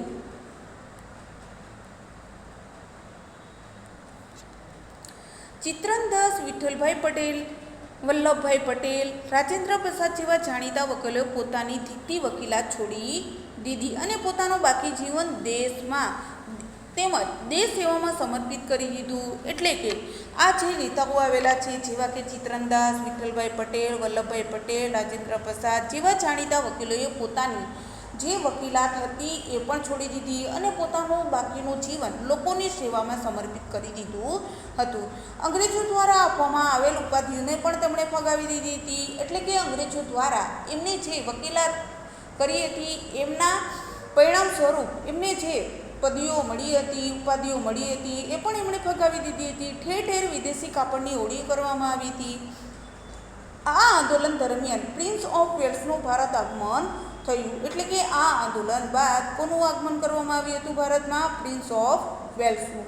તેનો પણ દેશમાં હડતાલ પાડી વિરોધ કરવામાં આવ્યો હતો. આંદોલનના રચનાત્મક પાસાઓમાં ઘરે ઘરે શું હતું? રેડિયાઓ, કાતવા, ખાદી ઉત્પાદન, સ્વદેશી પ્રચાર, દારૂબંધી, અસ્પૃશ્યતા નિવારણ, હિન્દુ મુસ્લિમ એકે વગેરે જેવા રચનાત્મક કાર્યક્રમો હાથ ધરવામાં આવ્યા હતા. તો વિદ્યાર્થી મિત્રો, તમે જોઈ લીધું ખંડાત્મક પાસું અને રચનાત્મક પાસામાં કોનો સમાવેશ થયેલો છે વિદ્યાર્થી મિત્રો? તો રેડિયો કાતવા, ખાદી ઉત્પાદન કરવું, સ્વદેશી પ્રચાર કરવો, દારૂબંધી કરવી, અસ્પૃશ્યતા નિવારણના કાયદા નિયમો લાવવા, હિન્દુ મુસ્લિમ એકતા ધરાવી જેવા રચનાત્મક કાર્યક્રમો હાથ ધરવામાં આવ્યા. રાષ્ટ્રીય શિક્ષણ આપવા શાળા કોલેજો શરૂ કરવામાં આવી, જેમાં ગુજરાત વિદ્યાપીઠ એટલે કે શાળા અને કોલેજો શા માટે શરૂ કરવામાં આવી હતી? શિક્ષણ આપવા માટે. જેમાં કઈ કઈ શાળાઓ આવેલી છે? વિદ્યાપીઠ, બિહાર વિદ્યાપીઠ, બનારસ વિદ્યાપીઠ, કાશી વિદ્યાપીઠ, જામા મિલિયા વિદ્યાપીઠ વગેરેની સ્થાપના કરવામાં આવી હતી. આ આંદોલન સાથે કેટલાક પ્રદેશોમાં સ્થાનિક પ્રશ્નો જોડી આંદોલનો કરવામાં આવેલ, જેમાં આંધ્રપ્રદેશના ગંતુર જિલ્લાના વન સત્યાગ્રહ અને અસમના ચાના બગીચાના મજૂરોના આંદોલનનો સમાવેશ થાય છે. તો વિદ્યાર્થી મિત્રો, આપણે જોશું કે મહાત્મા ગાંધીજી અહિંસક સત્યાગ્રહમાં માનતા હતા. ઈસવીસન 1922માં જ્યારે ઉત્તર પ્રદેશના ગોરખપુર પાસેના ચોરી ચોરાના ગામે ખેડૂતોના શાંત સરઘસ પર પોલીસે ગોળીબાર કરતા રોષે ભરેલા ટોળાએ પોલીસ સ્ટેશન પર હુમલો કર્યો. પોલીસ સ્ટેશનને આગ ચાંપી, જેમાં 22 જેટલા પોલીસ કર્મચારી મૃત્યુ પામ્યા. આ સમાચાર ગાંધીજીને મળતા ગાંધીજીએ અસહકાર આંદોલન મોકૂફ રાખવાની જાહેરાત કરી. સરકારે ગાંધીજીને ધરપકડ કરી. ગાંધીજીએ લોકોને રચનાત્મક કાર્યોમાં લાગી જવા અનુરોધ કર્યો. આ સમયે કોંગ્રેસમાં મોતીલાલ નહેરુ અને ચિત્રનદાસનું માનવું હતું કે પક્ષે ધારાસભાની ચૂંટણીમાં ભાગ લઈ બંધારણીય લડત આપી લોકોને વૈકલ્પિક કાર્યક્રમો પૂરો પાડવો જોઈએ. આ વિચારથી સ્વપક્ષની રચના પણ કરવામાં આવી. તો વિદ્યાર્થી મિત્રો, મહાત્મા ગાંધીજીએ અહિંસક સત્યાગ્રહમાં માનતા હતા. ઈસવીસન 1922માં જ્યારે ઉત્તર પ્રદેશના ગોરખપુર પાસેના ચોરીચોરાના ગામે ખેડૂતોના સાત સરઘર પર પોલીસે શું કર્યું હતું? ગોળીબાર કરતા રોષે ભરેલા ટોળાએ પોલીસ સ્ટેશન પર હુમલો કર્યો હતો. પોલીસ સ્ટેશનને શું કરવામાં આવી હતી? આગ ચાપવામાં આવી હતી, જેમાં 22 જેટલા પોલીસ કર્મચારી મૃત્યુ પણ પામ્યા હતા. સમાચાર ગાંધીજીને મળતાની સાથે ગાંધીજીએ અસહકારનું આંદોલન જે શરૂઆત કરી હતી એ મોકૂફ રાખવાની જાહેરાત પણ કરી દીધી. સરકારે ગાંધીજીની ધરપકડ કરી હતી. ગાંધીજીએ લોકોને રચનાત્મક કાર્યોમાં લાગી જવા માટે અનુરોધ પણ કર્યો હતો. આ સમયે કોંગ્રેસમાં પણ હતો. મોતીલાલ નહેરુ અને ચિત્તરંદાસનું માનવું હતું કે પક્ષે ધારાસભાની ચૂંટણીમાં ભાગ લઈ બંધારણીય લડત આપી લોકોને વૈકલ્પિક કાર્યક્રમો પૂરા પાડવો જોઈએ. આ વિચારથી સ્વરાજ પક્ષની રચના પણ કરવામાં આવી. તો વિદ્યાર્થી મિત્રો, આપણે જોઈશું કે સાયમન કમિશનનો બહિષ્કાર અને નહેરુ અહેવાલ. તો વિદ્યાર્થી મિત્રો, આપણે જોઈશું કે સાયમન કમિશનનો બહિષ્કાર અને અહેવાલ. આ સમયમાં સાયમન કમિશન ભારત આવ્યું, પરંતુ કમિશનના સભ્યોમાં એક પણ ભારતીય ન હોય. હિંદના લોકો અને પક્ષો દ્વારા તેનો બહિષ્કાર કરવામાં આવ્યો. સાયમન ગો બેકના નારા સાથે તેનો વિરોધ કરવામાં આવ્યો હતો અને લાહોરમાં શાંત વિરોધ પ્રદર્શન દરમિયાન લાઠીચાર્જ થતાં લાલા લાજપતરાય ઘાયલ થયા બાદ તેમનું અવસાન થયું, જેથી લાલાજીના મૃત્યુના સમાચારથી ભગતસિંહ, સુખદેવ, રાજગુરુ વગેરે ક્રાંતિકારીઓ ઉશ્કેરાયા હતા. તો વિદ્યાર્થી મિત્રો, તમે જોઈ શકો છો કે સાયમન કમિશનનો વિરોધ કરતા પ્રદર્શનકારીઓની તસવીર તમે જોઈ શકો છો. તો એ શાસનકાળ દરમિયાન ભારતમાં સાયમન આવ્યું. સાયમનના સભ્યો એક પણ ભારતીય ન હોઈ શકે. તે હિંદના લોકો અને પક્ષ દ્વારા તેનો બહિષ્કાર કરવામાં આવ્યો. તો સાયમન ગો બેકના નારા સાથે તેનો વિરોધ કરવામાં આવ્યો હતો. લાહોરમાં શાંત વિરોધ પ્રદર્શન પણ કરવામાં આવ્યું હતું. લાઠીચાર્જ થતાં લાલા લાજપતરાય ઘાયલ થયા હતા અને તેમનું મૃત્યુ થયું, જેથી લાલાજીના મૃત્યુના સમાચારથી ભગતસિંહ, સુખદેવ અને રાજગુરુ વગેરે ક્રાંતિકારીઓ ઉશ્કેરાયા હતા અને લાઠીચાર્જનો આદેશ આપનાર અંગ્રેજ પોલીસ અધિકારી સોન્ડર્સની હત્યા કરવામાં આવી હતી. એટલે કે સુખદેવ, રાજગુરુ અને ભગતસિંહ ક્રાંતિકારીઓ ઉશ્કેરાયા અને લાઠીચાર્જનો સંદેશ આપતા અંગ્રેજ સરકારે પોલીસ અધિકારી સોન્ડર્સની હત્યા કરવામાં આવી હતી. સાયમન કમિશન નિષ્ફળ જતાં હિન્દી વજીર બરકનહેડે બધા પક્ષોને માન્ય બંધારણ ઘડી આપવા આહવાન આપ્યું, જેથી રાષ્ટ્રીય મહાસભાએ મોતીલાલ નહેરુની અધ્યક્ષતામાં નહેરુ કમિટીનું ગઠન કરેલું. તેનો રિપોર્ટ નહેરુ અહેવાલ તરીકે ઓળખાય છે. આ અહેવાલમાં સંસ્થાનિક સ્વરાજ્ય, સમવાય તંત્ર, મૂળભૂત અધિકારો, સર્વોચ્ચ અદાલત વગેરે બાબતો સામેલ હતી. જો કે બ્રિટિશ સરકાર દ્વારા તેનો અસ્વીકાર કરવામાં આવ્યો હતો. તો વિદ્યાર્થી મિત્રો, પોલીસ અધિકારી સોન્ડર્સની હત્યા કરવામાં આવી હતી. કોણે કરી હતી? સુખદેવ, રાજગુરુ અને ભગતસિંહ. સાયમન કમિશન નિષ્ફળ ગયું. હિન્દી વજીર બરકનહેડે બધા પક્ષોને માન્ય બંધારણ ઘડી આપવાના આહવાન આપ્યું, જેથી રાષ્ટ્રીય મહાસભાએ મોતીલાલ નહેરુની અધ્યક્ષતામાં નહેરુ કમિટીની ગઠન કરેલું અને તેનો રિપોર્ટ નહેરુ અહેવાલ તરીકે ઓળખાયો હતો. આ અહેવાલના સ્થાનિક સ્વરાજ્ય, સમવાય તંત્ર, મૂળભૂત અધિકારો, સર્વોચ્ચ અદાલત વગેરે બાબતો સામેલ હતી. જો કે બ્રિટિશ સરકાર દ્વારા તેનો અસ્વીકાર કરવામાં આવ્યો હતો. 1928માં બારડોલી તાલુકામાં સરકાર સામે જમીન મહેસૂલ કરવામાં આવતા વધારાની સામે બારડોલી સત્યાગ્રહ સ્વરૂપે ના કરની લડત શરૂ કરવામાં આવી હતી. તો વિદ્યાર્થી મિત્રો, 1928માં કયા સ્થળે? બારડોલી તાલુકામાં સરકાર સામે જમીન મહેસૂલ કરવામાં આવતા વધારાની સામે બારડોલી સત્યાગ્રહના સ્વરૂપે ના કરની લડત શરૂ કરવામાં આવી હતી. આ લડત સરકારની દમન નીતિ, જપ્તી સામે લોકોની મક્કમતા, વલ્લભભાઈ પટેલના કુનેહપૂર્વક નેતૃત્વ માટે યાદગાર બની હતી. તો વિદ્યાર્થી મિત્રો, ના કરની લડત શા માટે પ્રસિદ્ધ થઈ હતી? તો લડત સરકારની દમન નીતિ, જપ્તી સામે લોકોની મક્કમતા અને વલ્લભભાઈ પટેલના કુનેહપૂર્વક નેતૃત્વ હેઠળ તે યાદગાર બની ચૂકી હતી. આ સત્યાગ્રહના સફળ સંચાલનથી વલ્લભભાઈ પટેલે સરદાર તરીકે ઓળખાયા હતા. તો વિદ્યાર્થી મિત્રો, સરદાર વલ્લભભાઈ પટેલ કઈ રીતે સરદાર તરીકે ઓળખાયા અને કઈ લડત બાદ? તો ના કરની લડત બાદ સરદાર તરીકે ઓળખાયા. તો પૂર્ણ સ્વરાજ્યનો ઠરાવ વિશે આપણે જોશું. તો પૂર્ણ સ્વરાજનો ઠરાવ કોંગ્રેસમાં જવાહરલાલ નહેરુ, સુભાષચંદ્ર બોઝ જેવા યુવા નેતાઓ પૂર્ણ સ્વરાજ્યના આગ્રહી હતા. ઈસવીસન 1929માં લાહોર ખાતે જવાહરલાલ નહેરુની અધ્યક્ષતામાં મળેલ કોંગ્રેસના અધિવેશનમાં પૂર્ણ સ્વરાજનો ઠરાવ પસાર કરવામાં આવ્યો અને આ ઠરાવના આધારે પ્રતિવર્ષ આ દિવસને પૂર્ણ સ્વરાજ દિન તરીકે ઉજવવાનું ઠરાવ્યું. આ દિવસને એટલે 26 જાન્યુઆરીના રોજ શું ઉજવવામાં આવે છે વિદ્યાર્થી મિત્રો? તો પ્રજાસત્તાક દિવસની ઉજવણી કરવામાં આવે છે.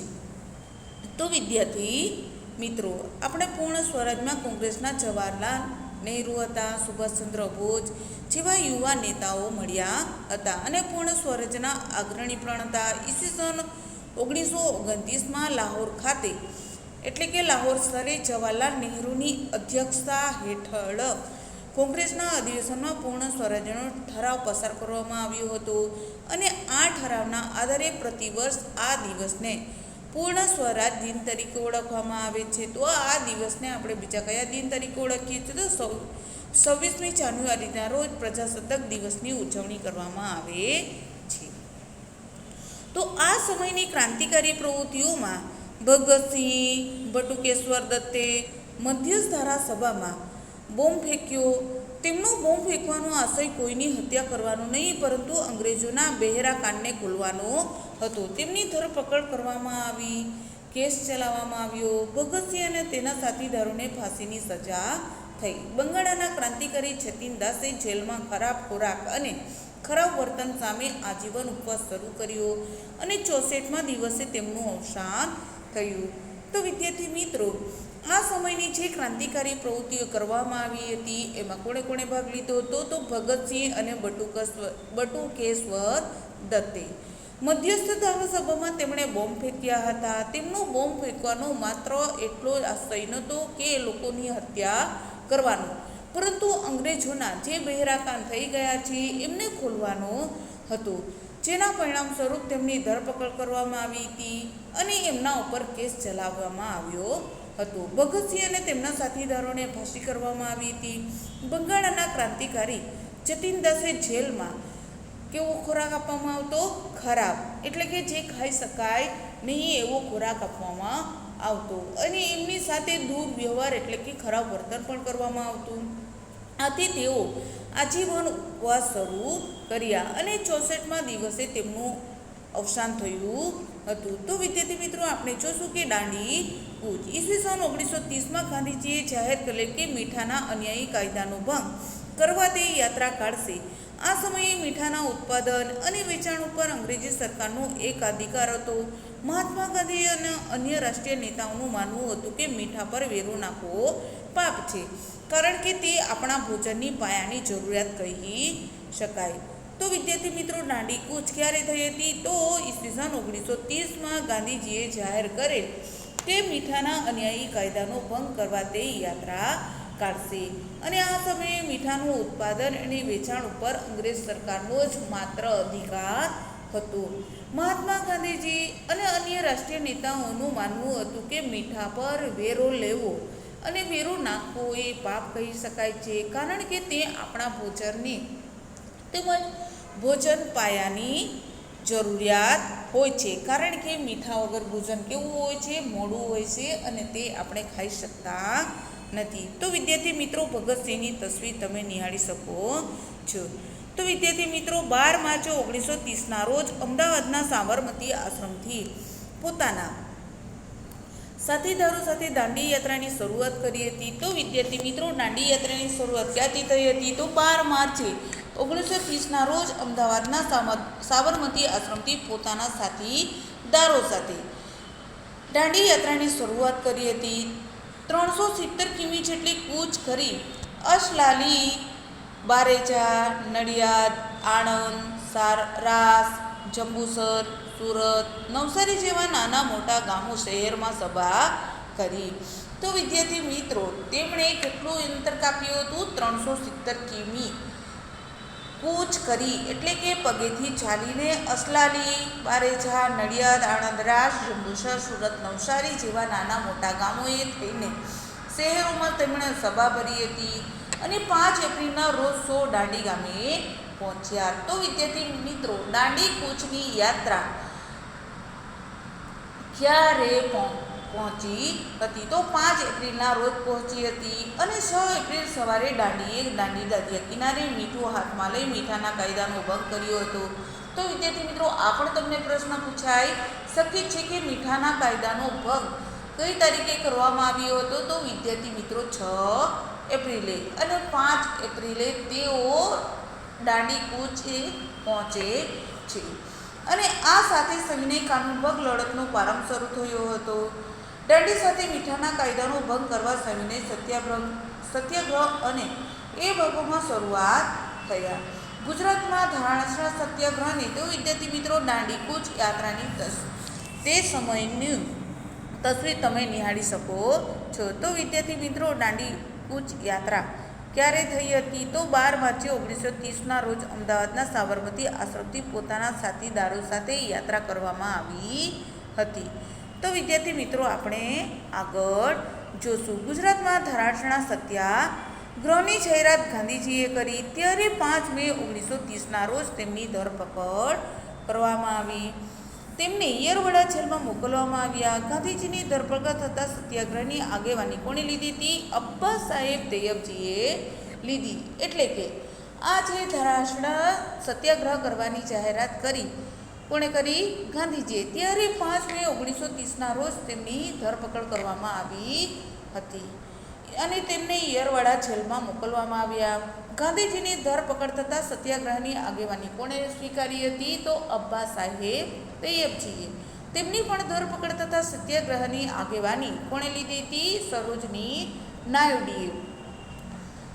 ધરાશણા ઉપરાંત વિરમગામ, ધોલેરા, સુરજ કરાડી, વડાલામાં મીઠાનો સત્યાગ્રહ થયો. તો વિદ્યાર્થી મિત્રો, ફક્ત દાંડી કૂચમાં જ નહીં, પરંતુ કયા ગામ છે? વિરમગામ, ધોલેરા, સુરજ કરાડી, વડાલામાં મીઠાનો સત્યાગ્રહ થયો. સવિનય કાનૂન ભંગ લડતમાં સ્વદેશી વિદેશી કાપડનો બહિષ્કાર, મહેસૂલી સહિતના કરવેરા ન ભરવા, દારૂબંધી, દારૂના મીઠા પર પેકેટિંગ અને અસ્પૃશ્યતા નિવારણ વગેરે કાર્યક્રમો કરવામાં આવ્યા. તો એની સાથે સાથે વિદ્યાર્થી મિત્રો, સવિનય કાનૂન ભંગની લડત તો થઈ જ હતી, એની સાથે સાથે તેમણે દારૂબંધી, દારૂના પીઠા પર પેકેટિંગ, અસ્પૃશ્યતા નિવારણ વગેરે કાર્યક્રમો કરવામાં આવ્યા હતા.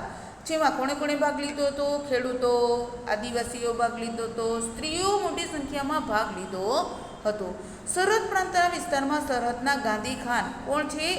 અબ્દુલ ગફાર ખાનની આગેવાની નીચે ના કરની અહિંસક લડત લડવામાં આવી હતી. તો વિદ્યાર્થી મિત્રો, સરહદ પ્રાંતના વિસ્તારમાં કહીએ તો સરહદના ગાંધી કોણ હતા? અબ્દુલ ગફાર ખાન. એમની આગેવાની એટલે કે એમના હસ્તક હેઠળ ના કરની અહિંસક લડત કરવામાં આવી હતી. અંગ્રેજ સરકારે હજારો સત્યાગ્રહીની ધરપકડ કરી આંદોલનને દબાવવા માટે પ્રયત્ન કર્યો. તો વિદ્યાર્થી મિત્રો, તમે તસવીર નિહાળી શકો છો કે મીઠાના કાયદાનો ભંગ કરતી તસવીર અહીંયા ગાંધી બાપુની તસવીર તમે નિહાળી શકો છો. અને ગાંધી બાપુજી તસવીરમાં દેખાઈ રહ્યા છે ને એમની સાથે આવેલ સાથીદારો પણ તમે જોઈ શકો છો.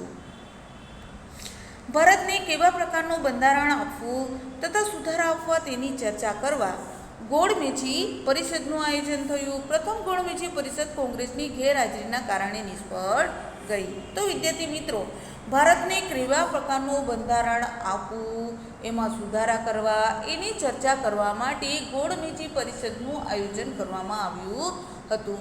અને પ્રથમ ગોળમેજી પરિષદમાં કોંગ્રેસની ગેરહાજરીના કારણે શું થઈ હતી? સફળતા પ્રાપ્ત થઈ નહોતી, નિષ્ફળતા મળી હતી. સવિનય કાનૂન ભંગની લડત ઉગ્ર બનતા સરકારે કોંગ્રેસ સાથે સમજૂતી કરવા કરાર કર્યા. એ જ રીતે સવિનય કાનૂન ભંગની લડત કેવી બને છે? લોકો ઉશ્કેરાયા છે અને ઉગ્ર બનતા સરકારે કોંગ્રેસ સામે સમજૂતી કરાર કર્યા. આ સંદર્ભે વાઇસરોય ઇરવિન અને ગાંધીજી વચ્ચે થયેલા કરારને ગાંધીજી ઇરવિન કરાર તરીકે ઓળખવામાં આવે છે. આ કરારમાં મીઠું પકાવવાની સ્વતંત્રતા, શાંત પેકેટિંગ અને સત્યાગ્રહીને જેલ મુક્ત કરાવવા જેવા મુખ્ય મુદ્દાઓ સામેલ હતા. તો વિદ્યાર્થી મિત્રો, તો કોની વચ્ચે? વાઇસરોય ઇરવિન અને ગાંધીજી વચ્ચે થયેલા કરારને શું કહેવામાં આવે છે? ગાંધી ઇરવિન કરાર તરીકે ઓળખવામાં આવે છે. અને આ કરારમાં મીઠું પકાવવાની સ્વતંત્રતા હોવી જોઈએ, શાંત પેકેટિંગ હોવું જોઈએ અને સત્યાગ્રહીઓને જેલમાંથી મુક્તિ કરાવવા એ મુખ્ય મુદ્દાઓ એમાં ઇરવિન કરારમાં સામેલ હતા.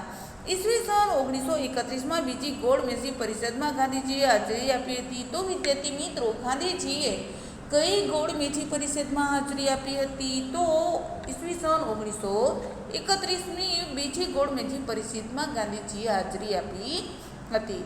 પરંતુ તેમાં કોમી મતદાર મંડળનો પ્રશ્નો ઉપસ્થિત થતાં ગાંધીજી નિરાશ થયા અને ગોળ મેજી પરિષદ ધીરે ધીરે નિષ્ફળ નીવડી. તો વિદ્યાર્થી મિત્રો, આપણે જોશું હિંદ છોડો આંદોલન. બીજું વિશ્વયુદ્ધ ચાલતું હતું તે સમયે સરકારની મુશ્કેલીમાં વધારો ન થાય તેની વ્યક્તિગત સત્યાગ્રહ શરૂ કરવાનું નક્કી કર્યું. તો વિદ્યાર્થી મિત્રો, બીજું વિશ્વયુદ્ધ ચાલુ જ હતું. તે સમયકાળ દરમિયાન સરકારની મુશ્કેલીઓમાં વધારો ન થાય એ બાબતે વ્યક્તિગત સત્યાગ્રહ શરૂ ન કરવા માટેનું તેમણે વિચાર્યું હતું. પ્રથમ વ્યક્તિગત સત્યાગ્રહી તરીકે કોણ હતા? વિનોબા ભાવેની પસંદગી કરવામાં આવી હતી. તો વિદ્યાર્થી મિત્રો, આ તમને પ્રશ્ન પૂછાઈ શકે છે કે પ્રથમ વ્યક્તિગત સત્યાગ્રહી તરીકે કોની પસંદગી કરવામાં આવી હતી? તો વિદ્યાર્થી મિત્રો, કોણ આવશે? વિનોબા ભાવે. આમ ઈસવીસન 1942માં બ્રિટિશ સરકારે હિંદને મનાવી લેવા માટે ક્રિપ્સ મિશન મોકલ્યું. પરંતુ ક્રિપ્સ મિશન ભારતીયોની સ્વતંત્રતાના માર્ગને સંતોષી શકે તેમ નહોતું. તેથી તે નિષ્ફળ નીવડ્યું હતું. પ્રજામાં અંગ્રેજ સરકાર પ્રત્યે અસંતોષ વધતો જતો હતો. આમ ધીરે ધીરે અંગ્રેજ સરકાર પ્રત્યે શું થતો હતો? અસંતોષ વધતો જતો હતો. 8મી ઓગસ્ટ 1942માં મુંબઈમાં મળેલી કોંગ્રેસની મહાસમિતિની બેઠકમાં અંગ્રેજોને ભારત છોડી દેવા ઐતિહાસિક હિંદનો ઠરાવ પસાર કરવામાં આવ્યો. એટલે કે વિદ્યાર્થી મિત્રો, 8મી ઓગસ્ટ તમે લાઈન કરી શકો છો કે 8મી ઓગસ્ટ 1942માં મુંબઈમાં જે કોંગ્રેસ મળી હતી, કોંગ્રેસની મહાસમિતિની બેઠક કરવામાં આવી હતી, એમાં અંગ્રેજોને ભારત છોડી દેવા ઐતિહાસિક હિંદનો ઠરાવ પણ પસાર કરવામાં આવ્યો હતો. જેમાં 9મી ઓગસ્ટે વહેલી સવારે ગાંધીજીએ વલ્લભભાઈ પટેલ, જવાહરલાલ નહેરુ, મૌલાના આઝાદ ઉપરાંત અન્ય દેશના આગેવાન કોંગ્રેસી નેતાઓની ધરપકડ કરવામાં આવી હતી. તો વિદ્યાર્થી મિત્રો, કયા પ્રસંગે? તો 8મી ઓગસ્ટ 1942માં મુંબઈમાં મળેલી કોંગ્રેસની મહાસમિતિની બેઠક બોલાઈ હતી. એ બેઠકમાં કયો ઠરાવ પસાર કરવામાં આવ્યો હતો? તો કે અંગ્રેજો ભારત તુરંત છોડીને જતા રહી એ ઐતિહાસિક હિંદ છોડોનો ઠરાવ પણ પસાર કરવામાં આવ્યો હતો. અને 9મી ઓગસ્ટે વહેલી સવારે કોની ધરપકડ કરવામાં આવી હતી? ગાંધીજી, વલ્લભભાઈ પટેલ, જવાહરલાલ નહેરુ, મૌલાના આઝાદ ઉપરાંત અન્ય દેશના આગેવાન નેતાઓની ધરપકડ કરવામાં આવી હતી. જેનાથી લડત વધારે ઉગ્ર અને વ્યાપક બની હતી. જેના પરિણામ સ્વરૂપ શું થયું હતું? વધારે વાતાવરણ વ્યાપક બની ચૂક્યું હતું. ખેડૂતો અને વિદ્યાર્થીઓ મોટી સંખ્યામાં આ લડતમાં જોડાયા હતા. તો વિદ્યાર્થી મિત્રો, આ લડતમાં ખેડૂતો પણ જોડાયા અને વિદ્યાર્થીઓ પણ મોટી સંખ્યામાં જોડાયા હતા. દેશભરમાં સરકારી મકાનો, રેલવે, તાર, ટેલિફોનના માધ્યમોને ભારે નુકસાન પહોંચાડવામાં આવ્યું હતું. દેશના ઘણા વિસ્તારોમાં હડતાલો પડી. લડતને વ્યાપક બનાવવા દેશના ઘણા વિસ્તારમાં લોકોને પોતાની રાષ્ટ્રીય સરકારોની રચના કરી. અંગ્રેજોએ આ આંદોલનને કચડી નાખવા દમનકારી પગલાં ભર્યા. ઈસવીસન 1943ના અંત સુધીમાં મોટા પાયે સ્વાતંત્ર્ય સેનાનીઓની ધરપકડ કરવામાં આવી. અનેક લોકોએ લડતના જાન ગુમાવ્યા. આ લડતથી અંગ્રેજ સરકારને ખાતરી થઈ કે હવે લાંબા સમય સુધી ભારતના લોકોને પરાધીન રાખી શકાશે નહીં. તો વિદ્યાર્થી મિત્રો, દેશભરમાં શું થયું છે? સરકારી મકાનો, રેલવે, તાર, ટેલિફોનના માધ્યમને ભારે નુકસાન પહોંચાડવામાં આવ્યું. દેશના ઘણા વિસ્તારોમાં હડતાલ પાડવામાં આવી. લડતને વ્યાપક બનાવવા દેશના ઘણા વિસ્તારમાં લોકોએ પોતાની રાષ્ટ્રીય સરકારોની પણ રચના કરી હતી. અંગ્રેજોને આ આંદોલનને કચડી નાખવા માટે દમનકારી પગલાં પણ ભર્યા હતા. ઈસવીસન 1943ના અંત સુધીમાં મોટે પાયે જોઈએ તો સ્વાતંત્ર્ય સેનાઓની ધરપકડ પણ કરવામાં આવી. અનેક લોકોએ લડતમાં જાન પણ ગુમાવ્યા. આ લડતથી અંગ્રેજ સરકારને ખાતરી થઈ ગઈ કે હવે લાંબા સમય સુધી ભારતમાં આપણે રહી શકશું નહીં.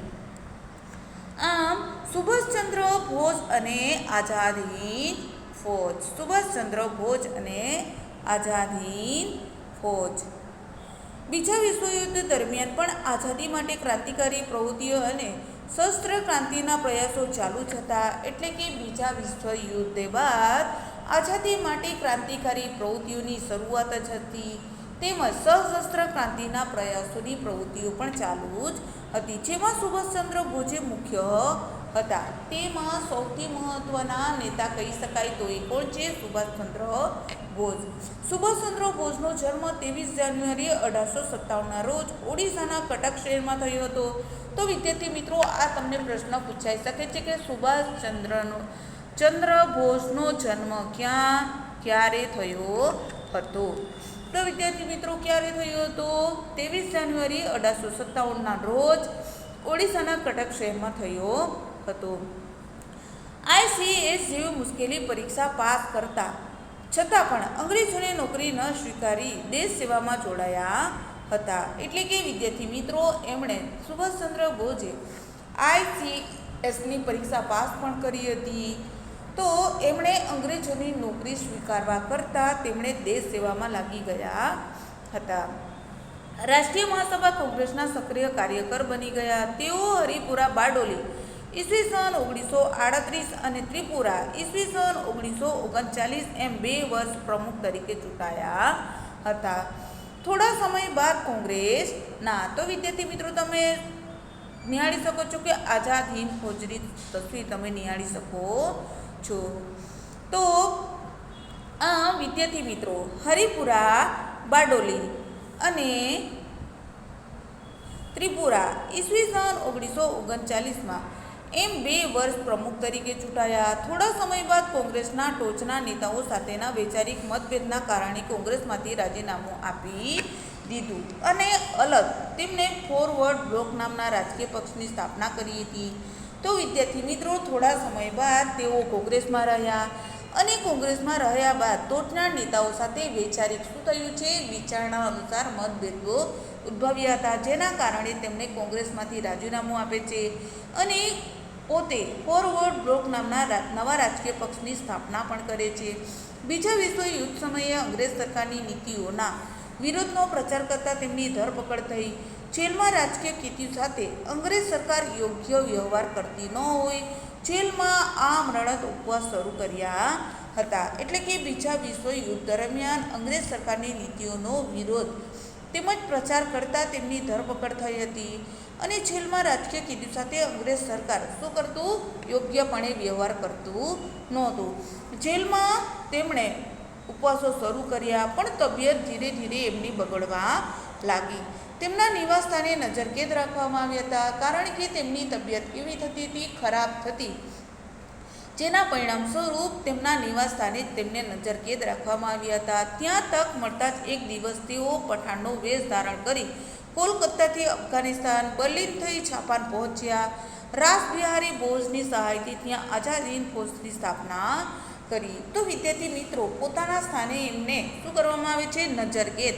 પરંતુ ત્યાં તેમને તક મળતાની સાથે જ તેમણે એક દિવસ પઠાણનો વેશ ધારણ કરે છે અને કોલકાતાથી અફઘાનિસ્તાનથી બર્લિન થઈ જાપાન પહોંચી જાય છે. રાસબિહારી બોઝની મદદથી આઝાદ હિંદ ફૌજની સ્થાપના કરવામાં આવી હતી, જેના સેનાપતિ કોણ છે? કેપ્ટન મોહનસિંહ હતા. સુભાષચંદ્ર બોઝ જાપાનથી આવતા તેમને આઝાદ હિંદ ફૌજના વડા બનાવવામાં આવ્યા હતા.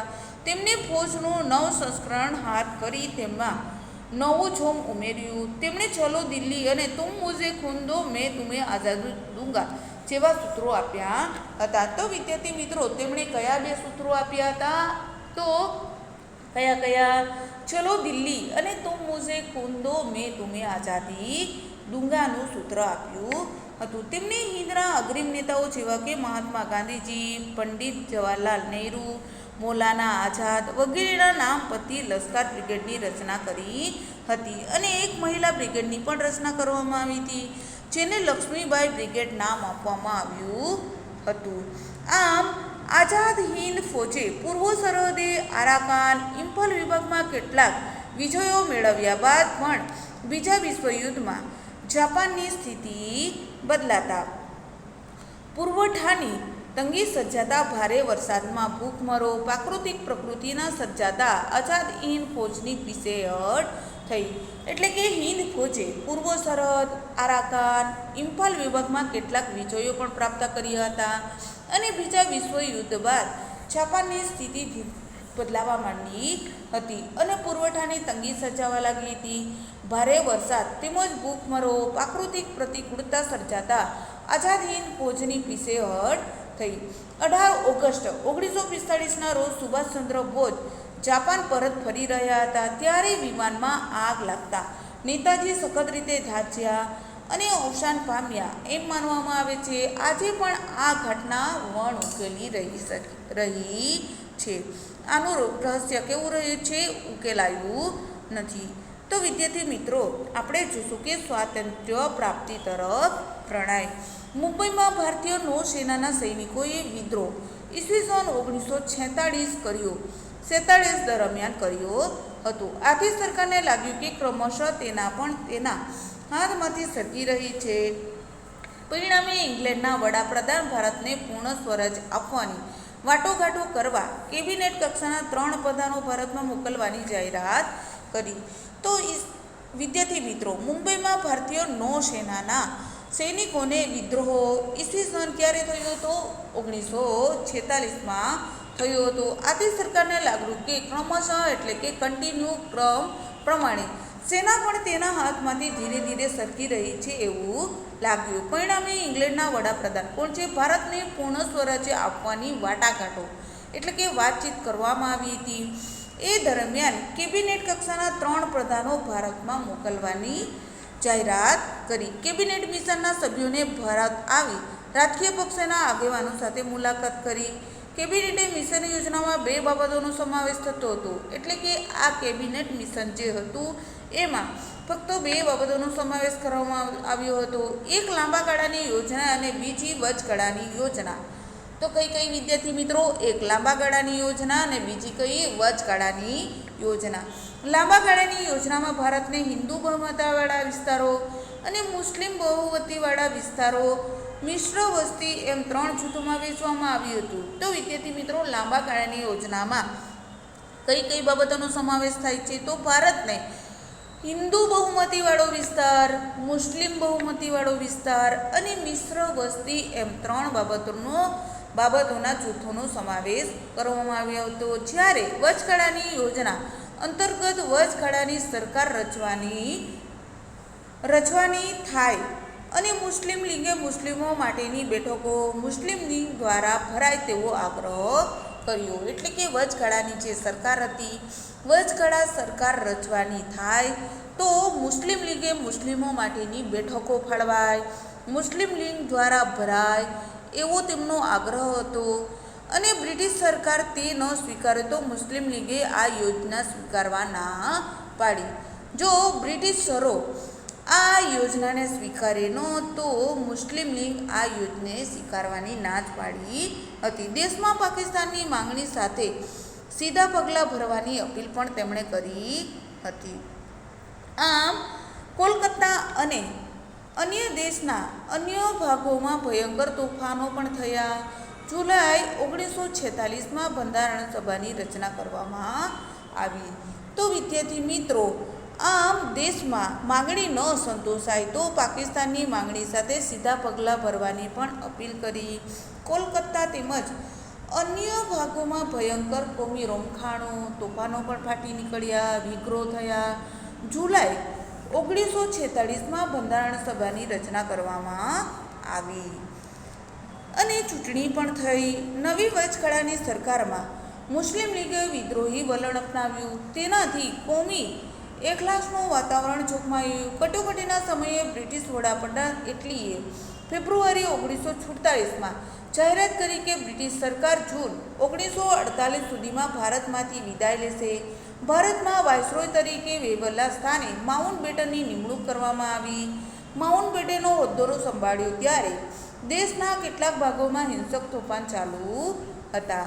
તો વિદ્યાર્થી મિત્રો, ચૂંટણી થઈ. નવી વચગાળાની સરકારમાં મુસ્લિમ લીગોએ વિદ્રોહી વલણ એટલે કે ઉગ્ર વલણ અપનાવ્યું. તેનાથી કોમી એક લાશનું વાતાવરણ જોખમાયું હતું. કટોકટીના સમયે બ્રિટિશ વડાપ્રધાન કોણ હતા? એટલીએ ફેબ્રુઆરી 1947માં જાહેરાત કરી કે બ્રિટિશ સરકાર જૂન 1948 સુધીમાં ભારતમાંથી વિદાય લઈ લેશે.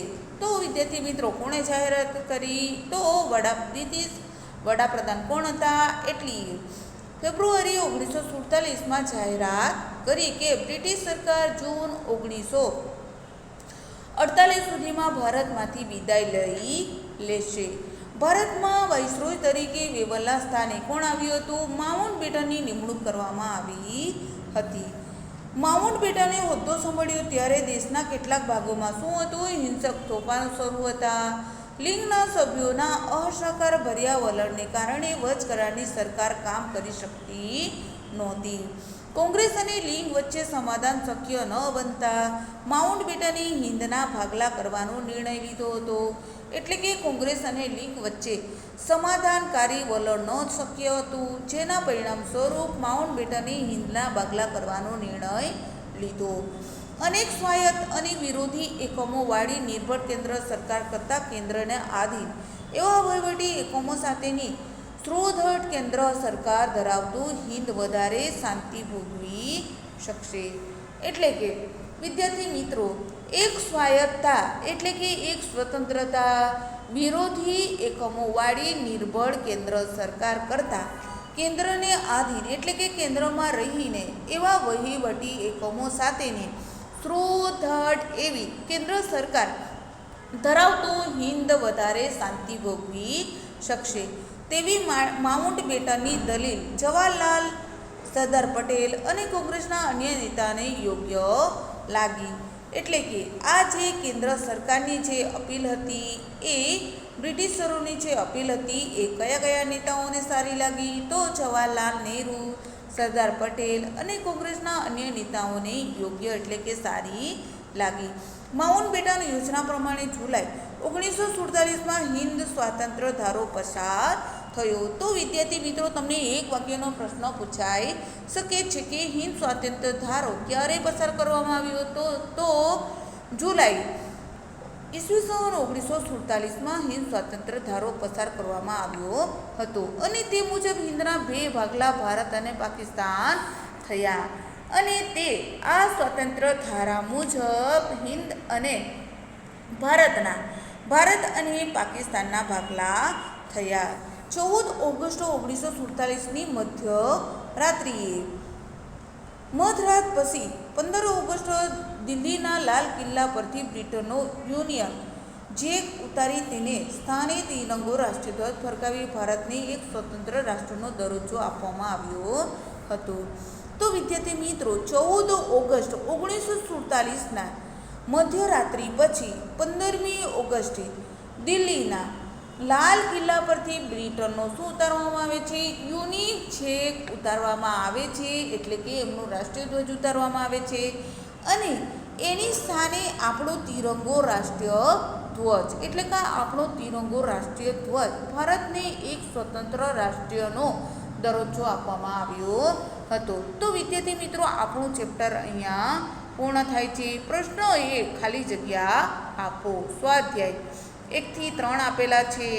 પ્રશ્ન 2 નીચેના પ્રશ્નના જવાબ 1-2 વાક્યમાં લખો. 1 થી 4 આપેલા છે. પ્રશ્ન 3 નીચેના પ્રશ્નનો ઉત્તર મુદ્દાસર લખો. તો વિદ્યાર્થી મિત્રો, આ પ્રશ્ન 4 થી 5 વાક્યના ઉત્તર તમારે લખવાના છે. 1 થી 4 આપેલા છે. તો વિદ્યાર્થી મિત્રો, સ્વાધ્યાય તમારે સામાજિક વિજ્ઞાનના ચોપડામાં લખી લેવું અને 1 થી 3 પ્રશ્નો તમારે પરીક્ષા માટે તૈયારી કરવી. Thank you.